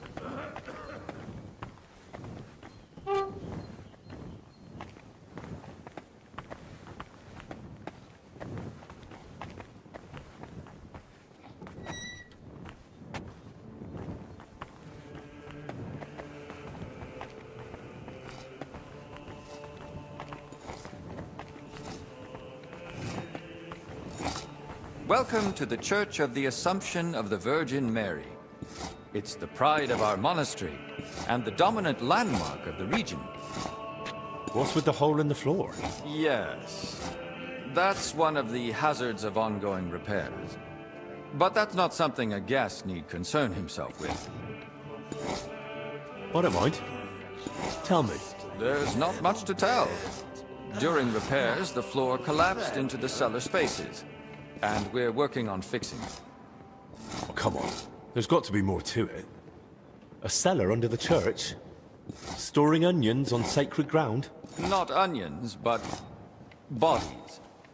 Beneath the church is a crypt where abbots and other esteemed benefactors of the monastery are laid to rest. I see why you wouldn't want to spread that around. It doesn't look like a good omen. It certainly doesn't. Perhaps we should leave the laborers to their work and move along.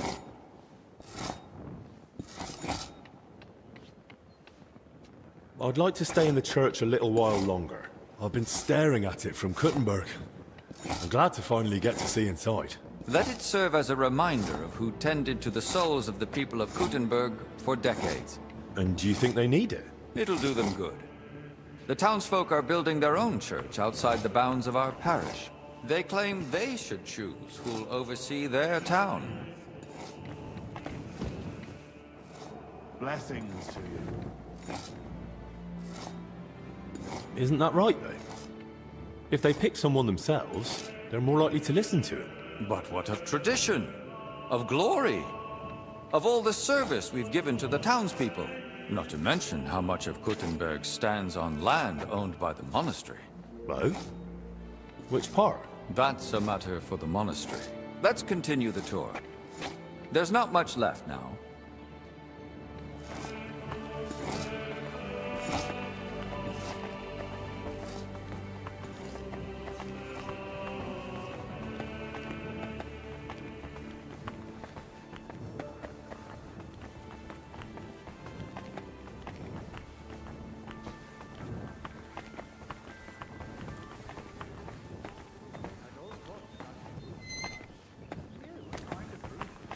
Did you notice the cemetery by the monastery when you arrived? No. I was more focused on Albic. I see. Then let me inform you. Over 10,000 bodies are buried here, and some were brought from over 100 miles away. Why here, of all places? Over a century ago, Abbot Heidenreich went on a pilgrimage to the Holy Land and brought back soil from Christ's tomb. Since then, people have come here in great numbers. After the plague and the wars of recent years, their numbers have only grown. We recently built the ossuary, to have a place to lay the dead. These cells are reserved for brothers who hold an official position in the monastery. And which cell is yours? If you come through the garden gate, it's the first cell on the right. But I spend most of the day making rounds around the monastery, or assisting the abbot, who has his office above us. Why are they here, specifically? The abbot's study is upstairs, so we can be close at hand. Where does that gate lead? To the garden surrounding the monastery. We'd prefer you didn't go there too much. That part of the garden lies beneath the wing occupied by His Majesty. Should we move on? Please, this way. Next, I'll show you the abbot's chapel. Good day to you. Won't the abbot mind? Apparently not. The Right Reverend instructed me to give you as thorough a tour of the monastery as possible, including the chapel. He said ignorance mustn't hinder your ability to assist your master.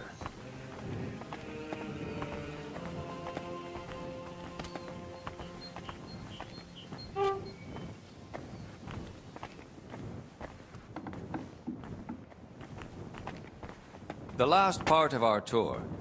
This chapel is where the abbot himself prays. The painting above the altar shows Archangel Michael, weighing souls on a scale. We see sinners cast to hellish beasts and pious souls rising to the gates of heaven. But if I buy indulgences, I can avoid hell, right? For lesser sins, yes. Remember, indulgences only lighten your soul and shorten your time in purgatory. But no matter how much you give to the church, indulgences won't save you from mortal sin. I'll now take you to Master Albic in the infirmary. Please follow me.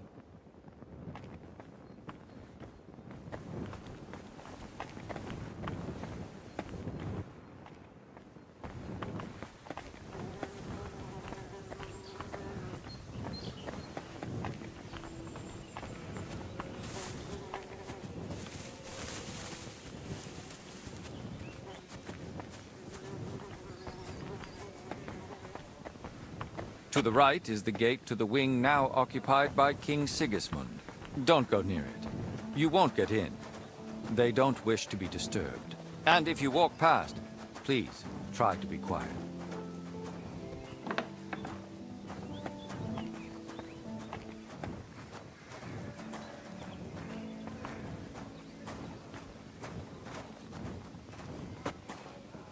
And here's the infirmary, where you'll find Master Albic. Anything else you'd like to ask? Are there any other interesting places you haven't shown me? What exactly are you helping Master Albic with? Mostly I make sure Albic has everything he needs. Then I'm sure you'd enjoy meeting Brother Crispin in the library. He has books that might prove useful to you both. Are there places I'm not allowed? Aside from the wing occupied by King Sigismund, the abbot has granted you access to the whole monastery. But again, I ask you, only speak to the brothers when absolutely necessary. I'd say I know everything I need. I'll go and check what Master Albic needs. Good luck. And God be with you. And with you.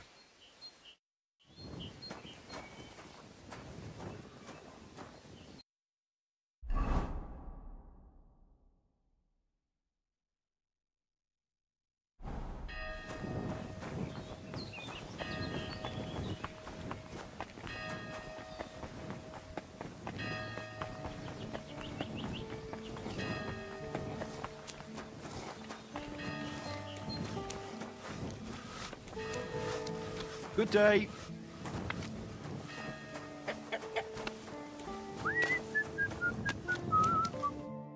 Welcome, sir. What can I do for you? You're Zdeněk, right? They say you're the steward here. I need to find out something about Blažena. She's lying in the infirmary. What's it to you? She's in a bad way. Master Albic is treating her, but to work out what's wrong, I need to know what she's been doing lately. Oh, I see. That's different. What do you want to know, then? What sort of work does Blažena usually do? All sorts. She's a maid, so she does whatever needs doing. Did she ever go into the monastery? What would she do there? Women aren't allowed in. But she still manages to get where she's not allowed. What do you mean by that? It'll sound terrible with her being sick now. Whatever it is, out with it. I think she's been stealing. Lately, food's been going missing from the pantry, and she and I are the only ones with a key. I was just about to throw her out, but then she fell ill. Where does Blazena sleep? I'd like to take a look at her room. What for? How do I know you won't nick something? Excuse me? I can bring Master Albic here if you like, but he's got better things to do. Like saving Blazena and the others. All right, no need to shout.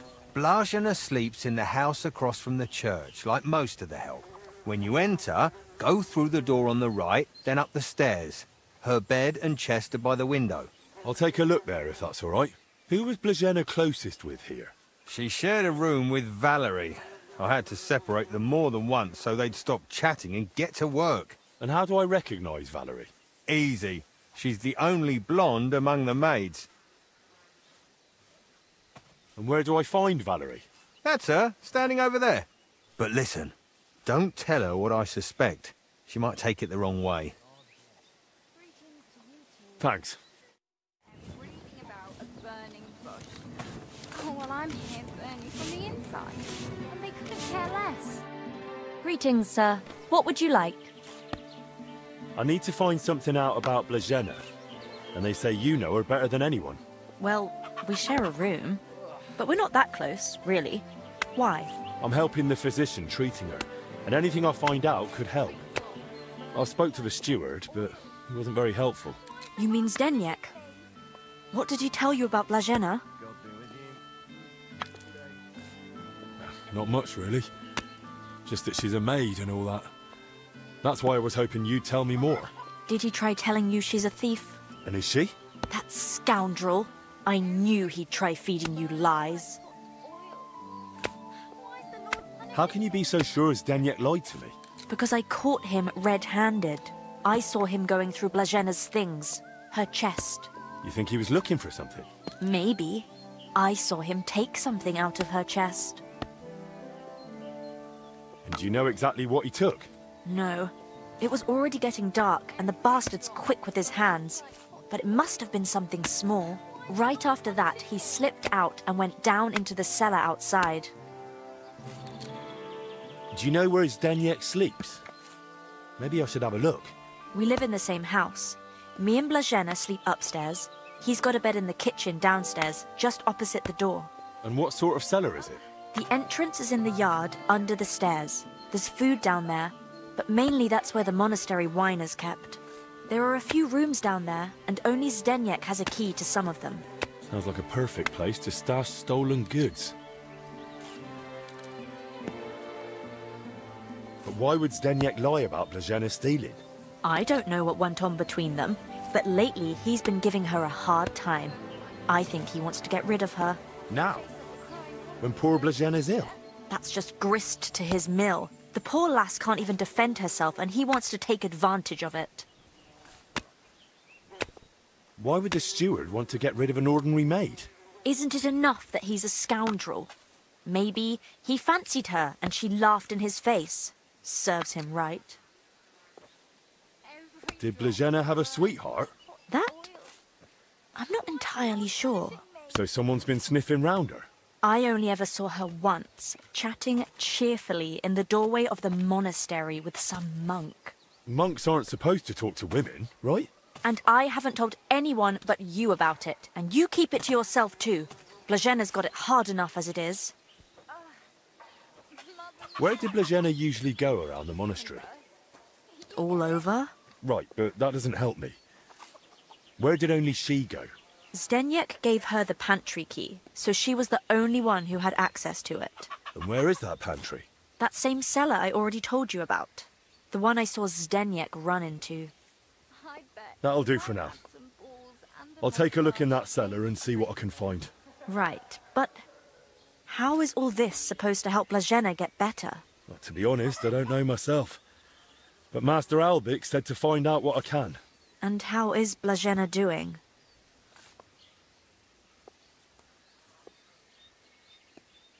Honestly, it's not looking good. She's burning with fever and spends most of the time rambling. Poor girl. I'll pray for her. Let's hope she recovers. I miss her high spirits. And her laugh. Without her, it's so horribly quiet here. See you soon, my friend.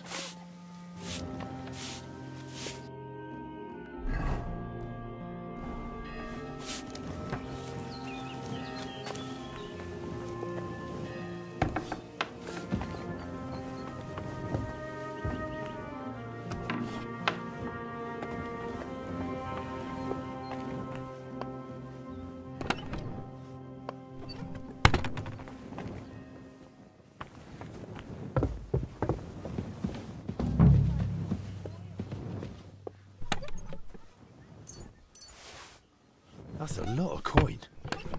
Suspiciously much for a common maid. You know what's going on with Joachim as of late? I went to him to get some sage for cooking, and he seemed down. Too much work, I reckon, since he hasn't even stopped by to chat. Must be. They have those two sick monks at the monastery, so maybe he's helping young Benedict. Aye, before one of them.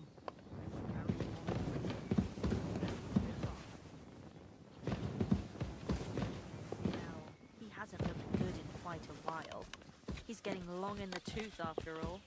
That he is.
Apparently they took Blajena to the infirmary.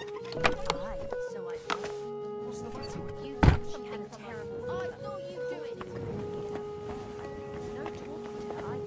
She just kept babbling incoherently. That sounds awful. Pretty Just awful. awful. I know.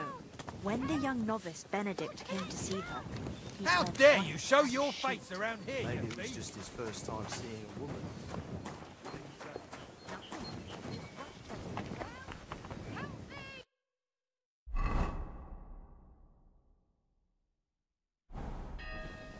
Help!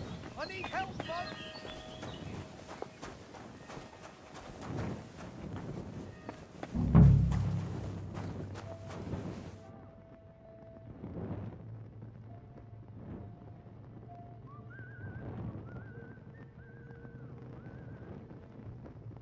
So where is it?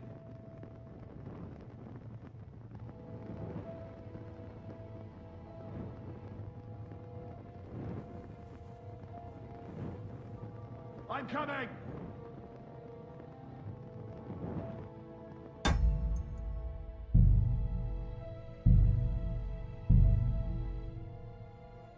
Every Hey. drop burns like hot.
That's a lot of coin.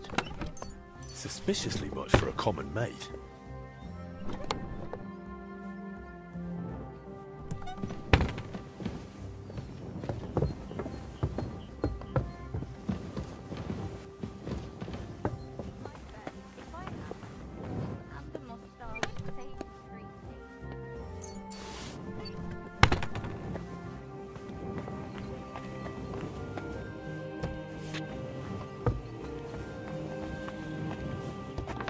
Greetings to you. What are you poking around that door for, eh?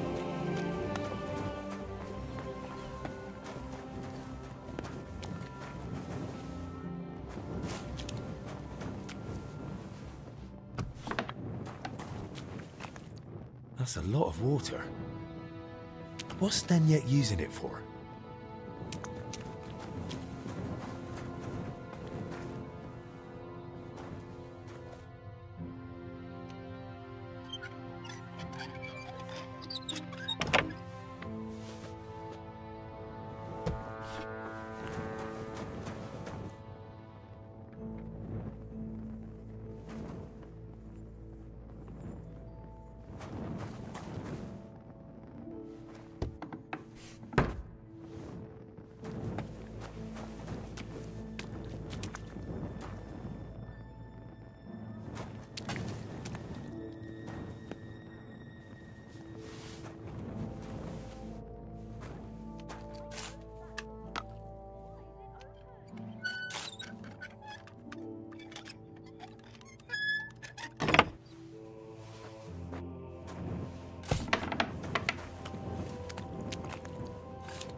Someone's been hammering these barrels shut.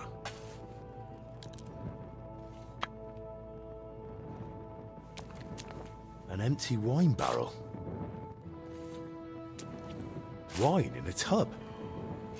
But it looks watered down to me. Could Zdeněk have poured water into it? Why is there wine spilled everywhere?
Of course. Now I get it.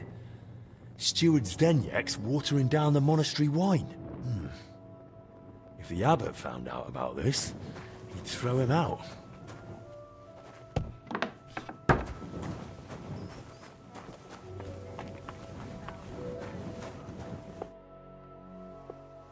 I know you're watering down the monastery wine. I beg your pardon? Don't act like you didn't hear. You know exactly what I meant. You feeling all right? Maybe you should lie down. I saw your cellar. What? But no one's allowed down there. And I know exactly why. Now we're gonna have a little chat. All right. But not here. Come with me, if anyone heard you. Where are we going? To the hop field. There's no one there now. No one will hear us. I'm not going anywhere with you. We're talking here and now. Oh, come on. No, come on. Shh, not so loud. What, you don't want anyone to hear?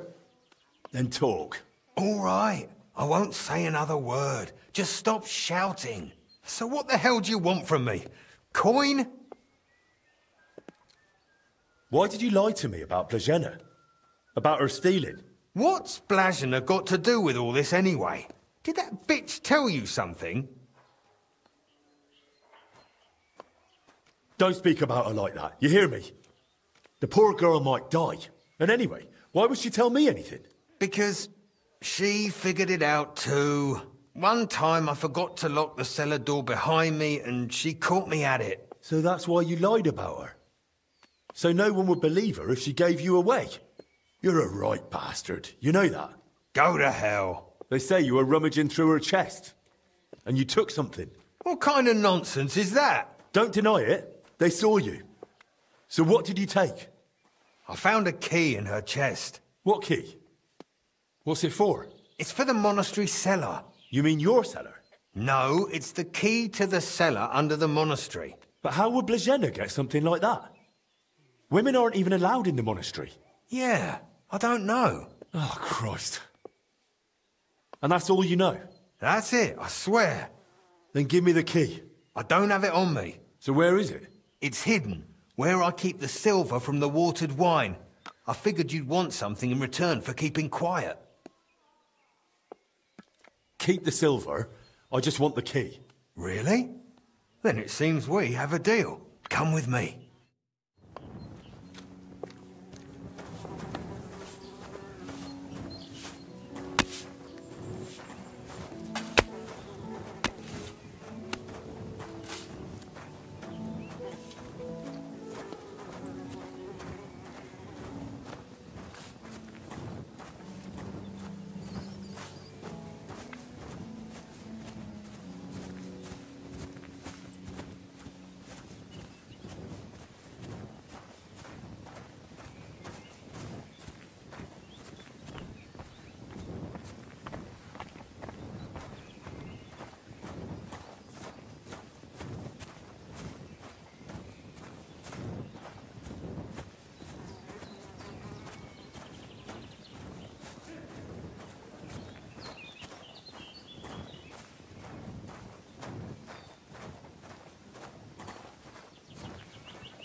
Come closer. I don't want to shout here. So where's the key? Here it is. Just like I promised. Wait! Promise me you won't tell the abbot about the wine. He'd have me hanged, or kicked out if I'm lucky. But if I stay here at the monastery, I could be useful to you. How useful? As the steward, I can get all sorts. Lockpicks and other handy things. We'll see. I'll think about it. But now clear off.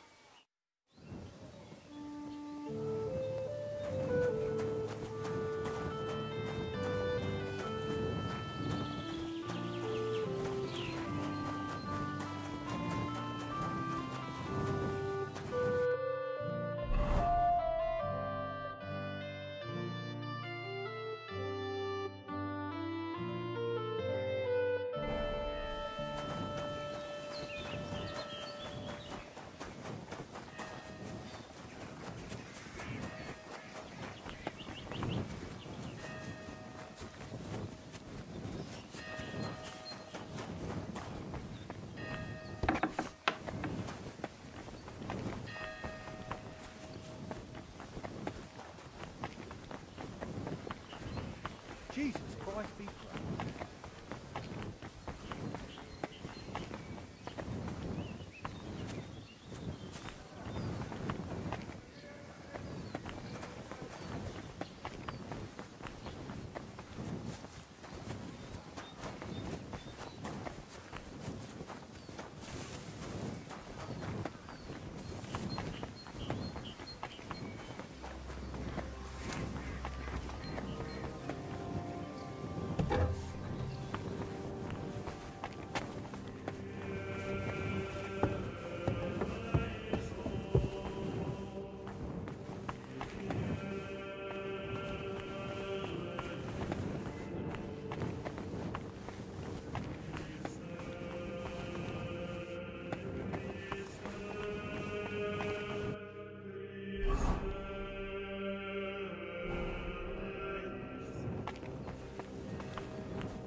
Plans of the cellars. What did he need those for?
What do you know about Brother Yaroslav?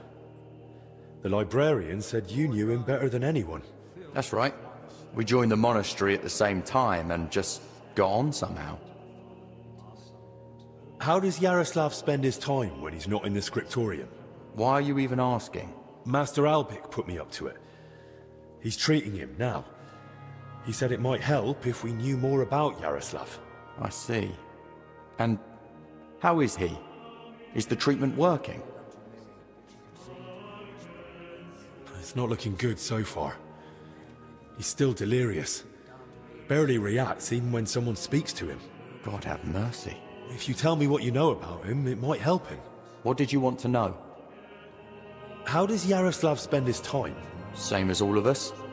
Work, prayer, studying the scriptures, and sleep. Yaroslav is completely immersed in his books. He's currently translating a new one from Italian. It's called the Decameron. He often stays in the scriptorium late into the night because of it. Shows up for morning prayers with his hands, sometimes even his nose, stained with ink. Really? Crispin told me how hard-working Yaroslav is, but he's barely translated anything from his latest book. What makes you say that? Simple. The book is still lying in the scriptorium, and when I opened it, it was practically empty. That's... You must be mistaken. Why don't you believe me? I do. I just don't want you going around and slandering Yaroslav left and right. That's really not my aim. But I think I might be onto something. I just don't yet know what. And if you won't tell me anything, I'll probably have to ask the librarian again. Wait. Don't say anything to Crispin. Oh? And why not? Because he simply wouldn't understand. Oh dear. Promise you really won't tell anyone. Word of honor. Now talk. All right. I just hope Yaroslav forgives me. One night, he accidentally woke me. The door to his cell creaks horribly. I already suspected his translation was taking oddly long, so I followed him that night. At first, it looked like he was heading to the scriptorium, but after he went down the stairs, he turned right and went down into the cellars. But when I went in after him, I couldn't see him anymore. I lost him in the dark. Then you've no idea where he might have gone? Not a clue.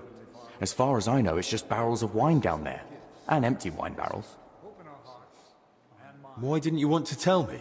Because I just don't want Yaroslav to get expelled from the monastery. Just for going to the cellar? That doesn't mean anything. What if he was meeting someone down there? Someone no one's supposed to see him with. What, like a woman? Well, I once saw him standing in the monastery doorway with some wench. and they looked like they were having a grand old chat. And where exactly did you lose him, in the cellars? In the corridor leading to the scriptorum, at the passage to the stairs to the lower level. The wench you saw Yaroslav with, was her name Blazhena? Because she's now in the infirmary with that same illness. I don't know. I was mainly looking at Yaroslav. I don't even know any of the maids by name. There's just one more thing I'd like to know. Has Yaroslav spoken to Brother Stephen recently? About confession, maybe? I don't think so. Yaroslav doesn't neglect prayer or fasting, but he only rarely resorts to confession. So you mean he sins, but avoids confessing it? He hardly sees anything as sin. How can I put it? He chose a life of asceticism, but he's not afraid to live. He once said, why would God create the world if he didn't want man to discover it? That's enough for now. And to live according to them.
This must be where Yaroslav got lost when Celestin followed him. There's wine in the air. Someone must have spilled a cask. Someone's walked through the spilled wine.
We'll see whose side luck is on today.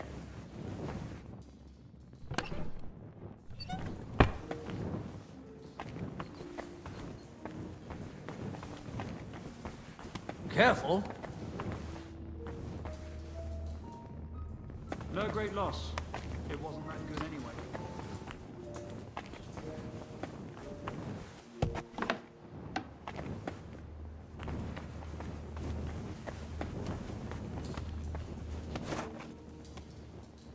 I'm sorry.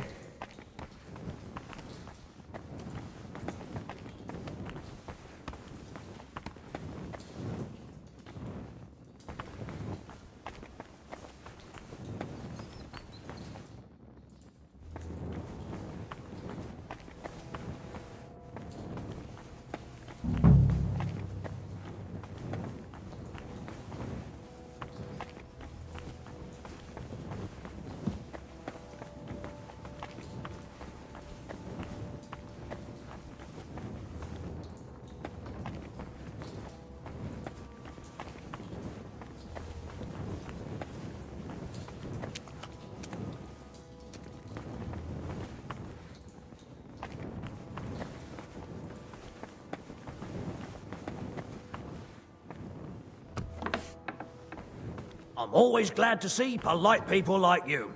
God be with you. God be with you.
The trail continues here.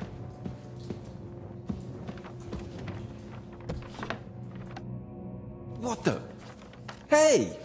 How did you get in here? And who are you? I should be the one asking you. Do you even know how I found this place? No, I don't. They say one of your brothers used to sneak in here. And one of the maids had a key to the door, too.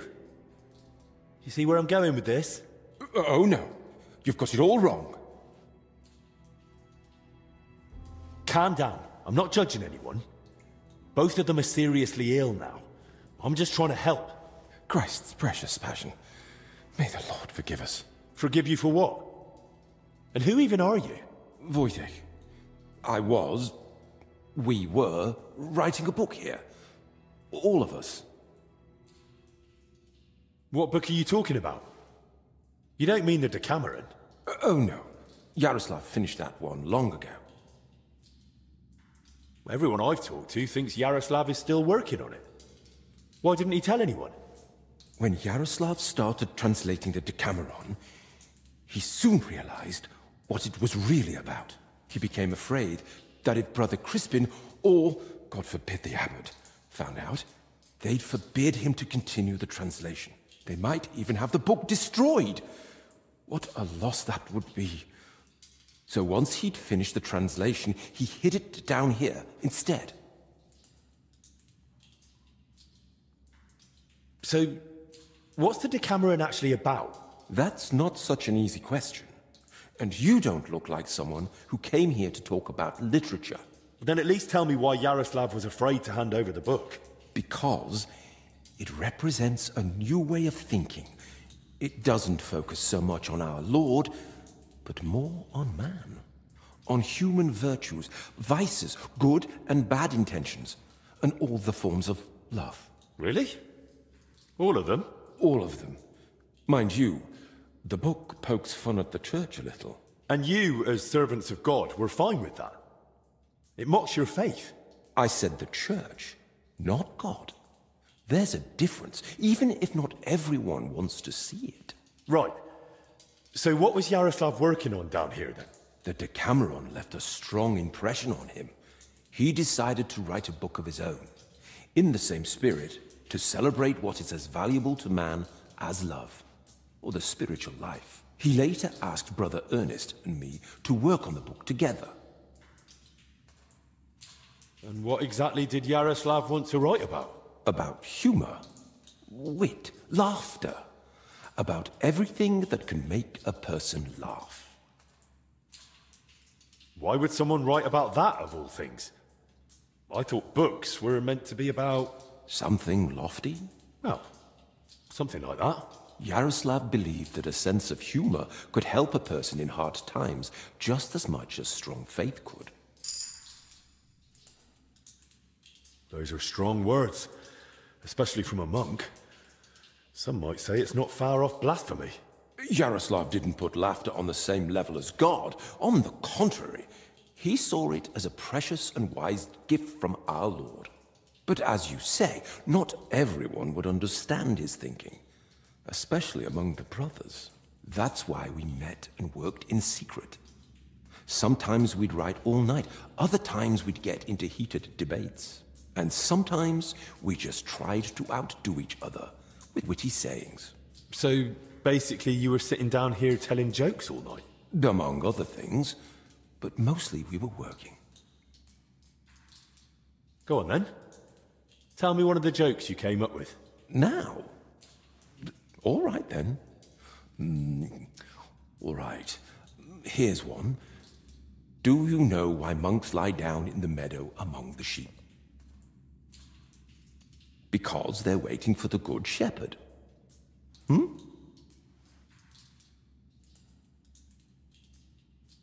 All right, that's enough. I'd like to ask you something else. Who exactly is Ernest? I don't think I've met him. One of the older brothers. He's in charge of all the building and repairs in the monastery. And do you know if he might have fallen ill, too? No idea. But now that you mention it, I haven't seen him for a while. And when I think how Yaroslav and Blazhina are doing, I'd best go and check on him myself. Where's his cell? It's one of those under the abbot's quarters. The middle one on the right, if you're facing from the courtyard. Where did you say Brother Ernest's cell is? It's one of those under the abbot's quarters. The middle one on the right, if you're facing from the courtyard. Who helped write your book? Me, obviously Yaroslav, and Brother Ernest, and also Blazhina. And what was Blazhina doing here? She's a maid. She probably can't write. And women aren't allowed in the monastery, are they? I didn't get it at first either. Why Yaroslav brought her here. If anyone had found out, the abbot would have thrown us all out. But I soon understood. Humor isn't just for the educated or wealthy, let alone just for men. Laughter belongs to everyone. How could we grasp its breadth with just our limited experience? So, this isn't about any sin? Blazhina's just funny? More than that. Her laughter, sense of humor, her knack for knowing when to make a joke. It's a true gift from God.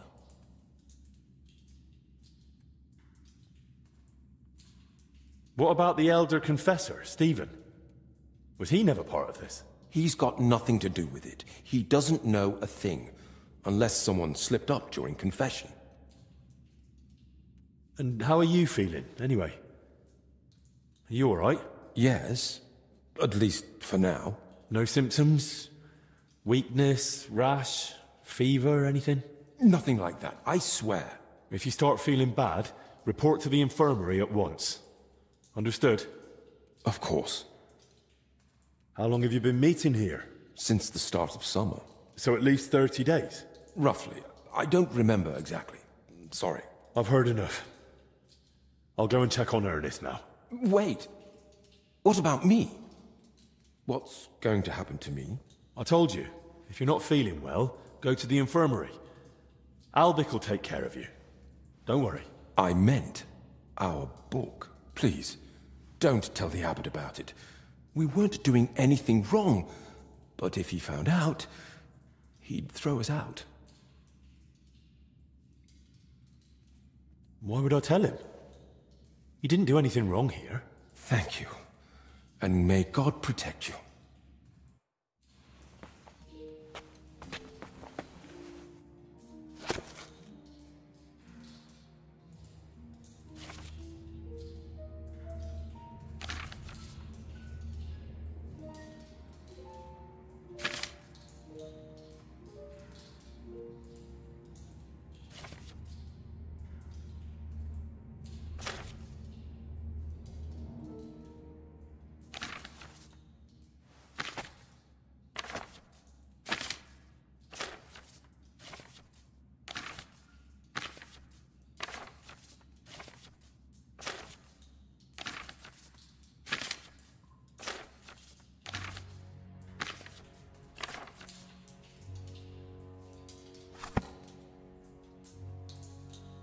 Excuse me.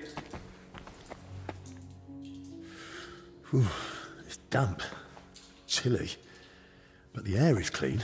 If the disease really spread through foul air, then they must have caught it somewhere else.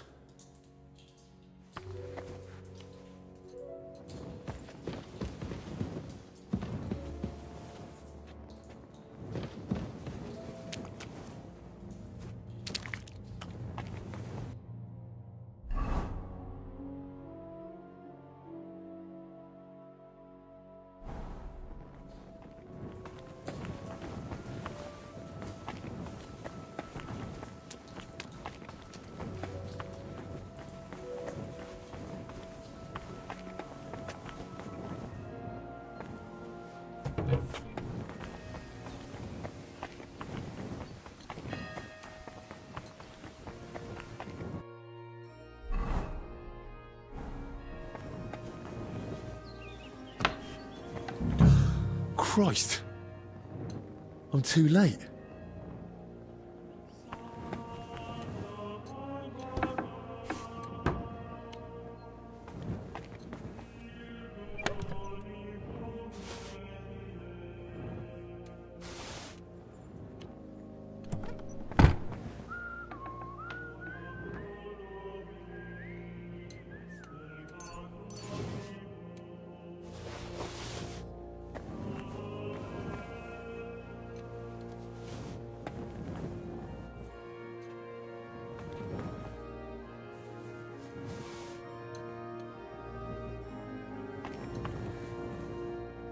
Some building plans.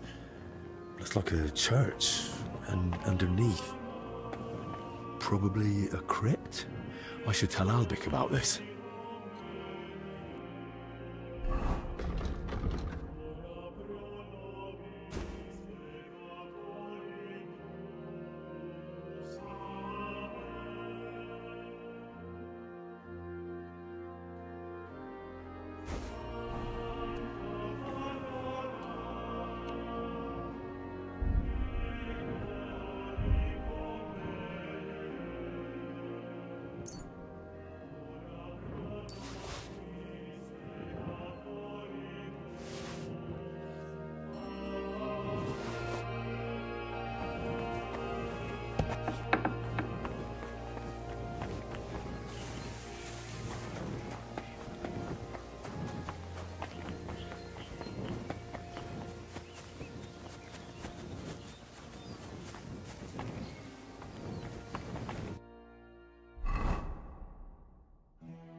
God grant you health.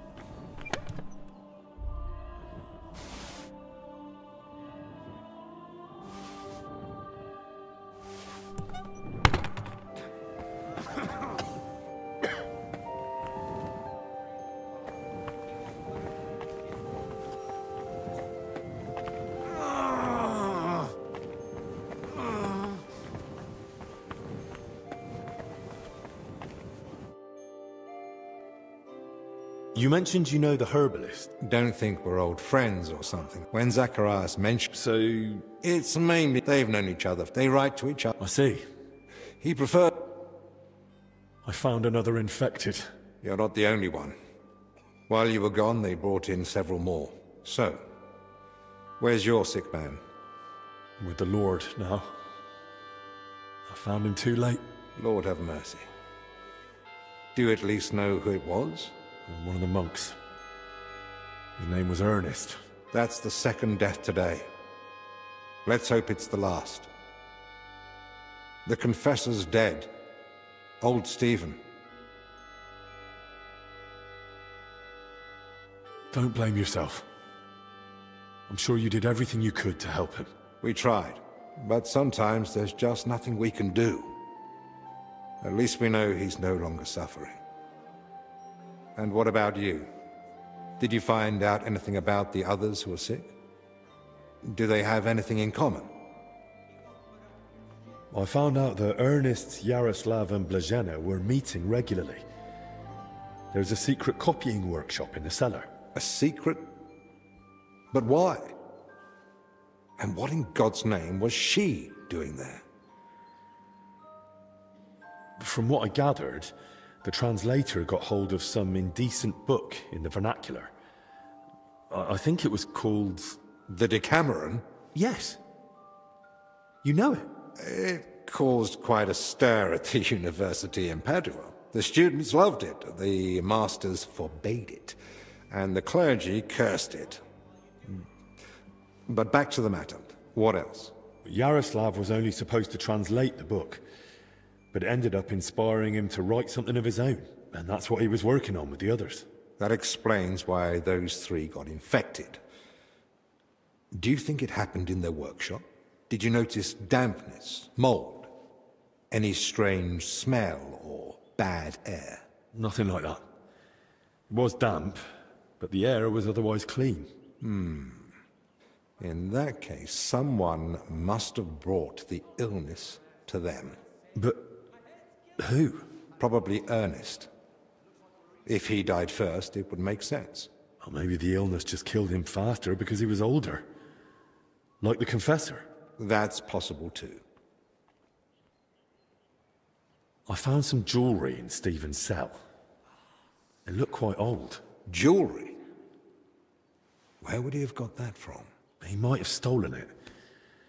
But given how strict he was about the seal of confession, it doesn't seem likely. Maybe someone else stole it, but guilt caught up with him, and he gave it to Stephen during confession.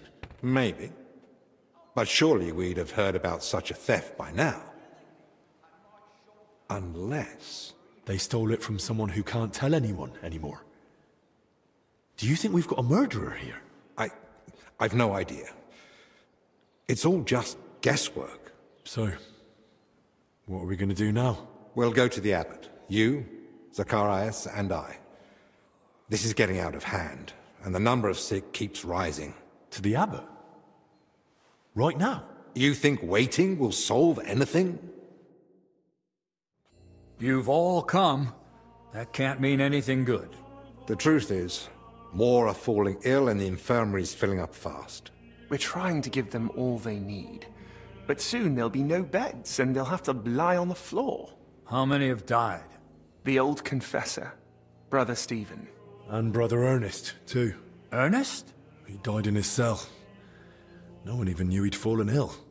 So, it started then. Ernest wasn't treated. Even mild illness can be deadly without care. And Stephen's age didn't help either. When the Black Death last swept the town, it also started slowly. The old, the sick, and those no one missed were the first to die. And then we couldn't even bury the dead in time, let alone give them the last rites. Now, the Lord is punishing us for it.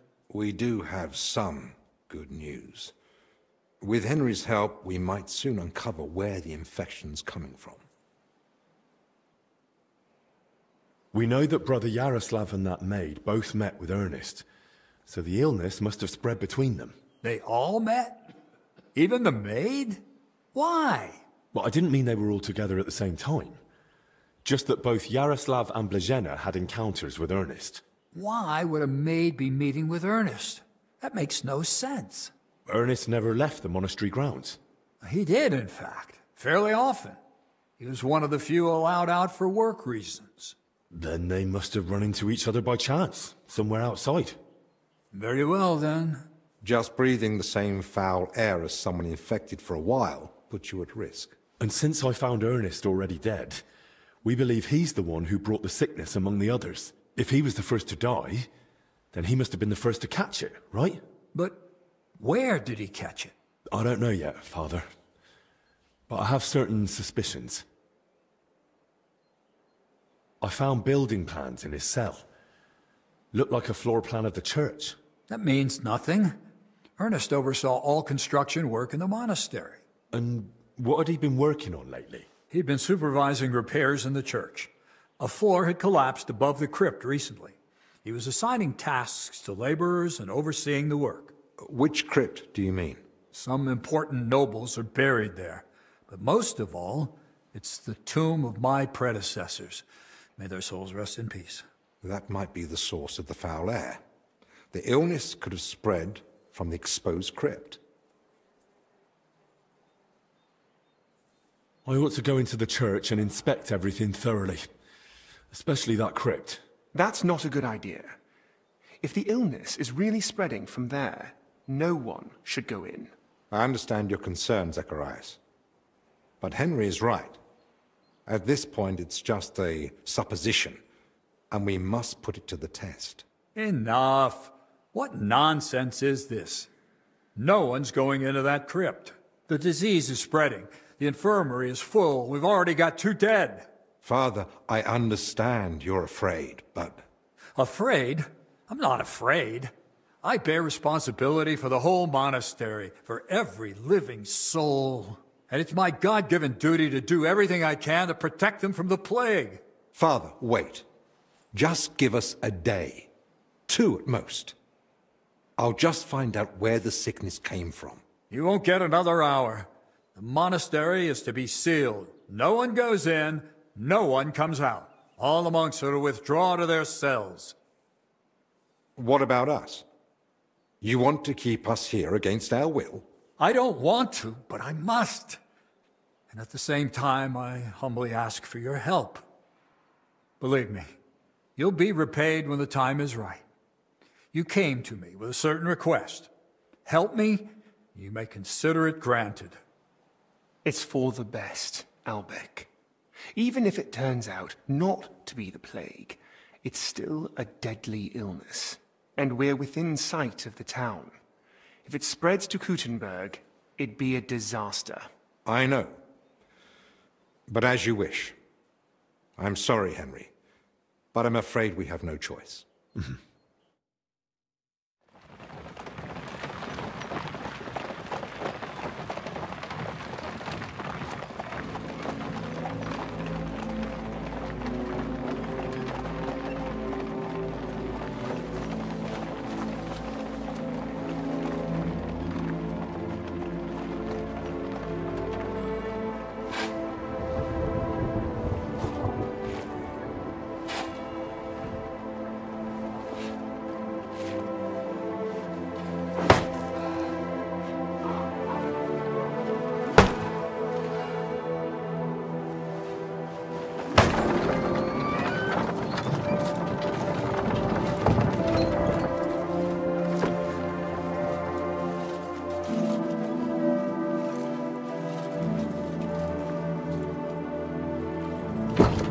Tibi Domine, fratrum nostrum, militer commendamus, ut quem in hac vitam mortali, immenso semper es prosecutus amore, nunc malis omnibus liberatum, et requiem in gredi iubias sempiterna.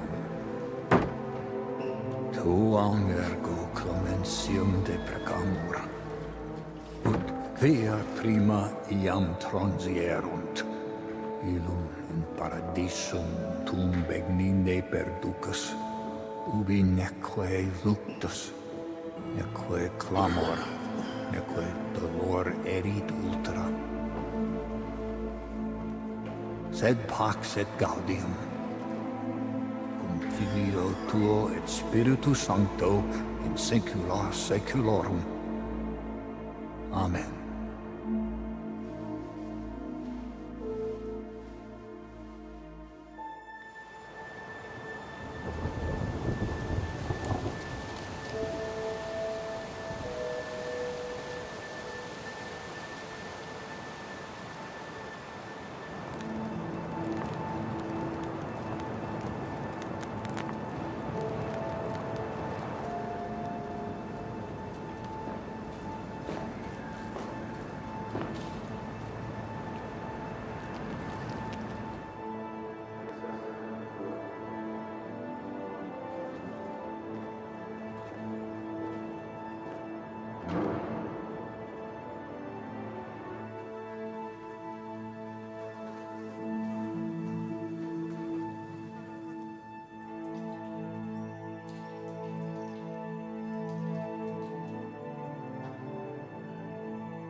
What now?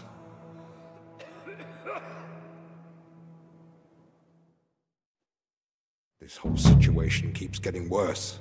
How am I meant to treat a disease I know almost nothing about? This can't end well. Then what do you suggest? The abbot's forbidden us from going anywhere outside the infirmary. Not only that, he's had the monastery gates shut. No one's allowed in. Or out. Ludolf's men are even patrolling the grounds. We're literally imprisoned. Still, something must be done. The beds are nearly full, and there's not endless space on the floor either. Henry, I know I've no right to ask this of you. If there's anything I can do to help, tell me. The sooner you manage to get this sickness under control, the better for everyone. Thank you. I appreciate that. Well now. And here you were acting like you'd been forced to take that assistant on against your will. Actually, that was the case. But let's get to the point. Search the church crypt. If there's a plague grave down there, uncovered by that collapse, then at least we'll know for sure. But surely no one would have buried plague victims there. That's where the abbot's tombs are. I'm not looking to confirm it. On the contrary, I want to rule it out. I still don't believe we're dealing with plague. I'll stay here and tend to the sick. Let me assist you, friend. Thank you. I appreciate that. There's enough work here for the both of us. Henry, try speaking with the workers repairing the collapsed floor. In the best case, they might have noticed something. In the worst case, they'll already be showing symptoms of the disease. And how do I get there? I'm not even supposed to poke my nose outside. The knights are patrolling the grounds. If they catch him wandering somewhere he shouldn't be, they'll have him thrown out. And the abbot will find out we're investigating the source of the outbreak despite his explicit orders. But this is about lives. Henry, I believe you can do it. But still, be careful. I'll do what must be done. Just make sure you look after the sick. Hold on. In Italy, physicians wear a kind of hood with a mask. It protects them from foul air and perhaps even the plague. True. I've heard the same in Padua. Sounds good. But where am I meant to get one around here? With a bit of skill, you can make it yourself. All you need for the hood is a piece of leather. You'll need to hang fragrant herbs around the collar. Something like mint or sage. Might as well perfume myself all over. You jest. But yes. The less foul air you breathe in, the better. You can use the workbench in the alchemical workshop to make it. All right. I'll be off then. Best of luck. And God be with you. And with you.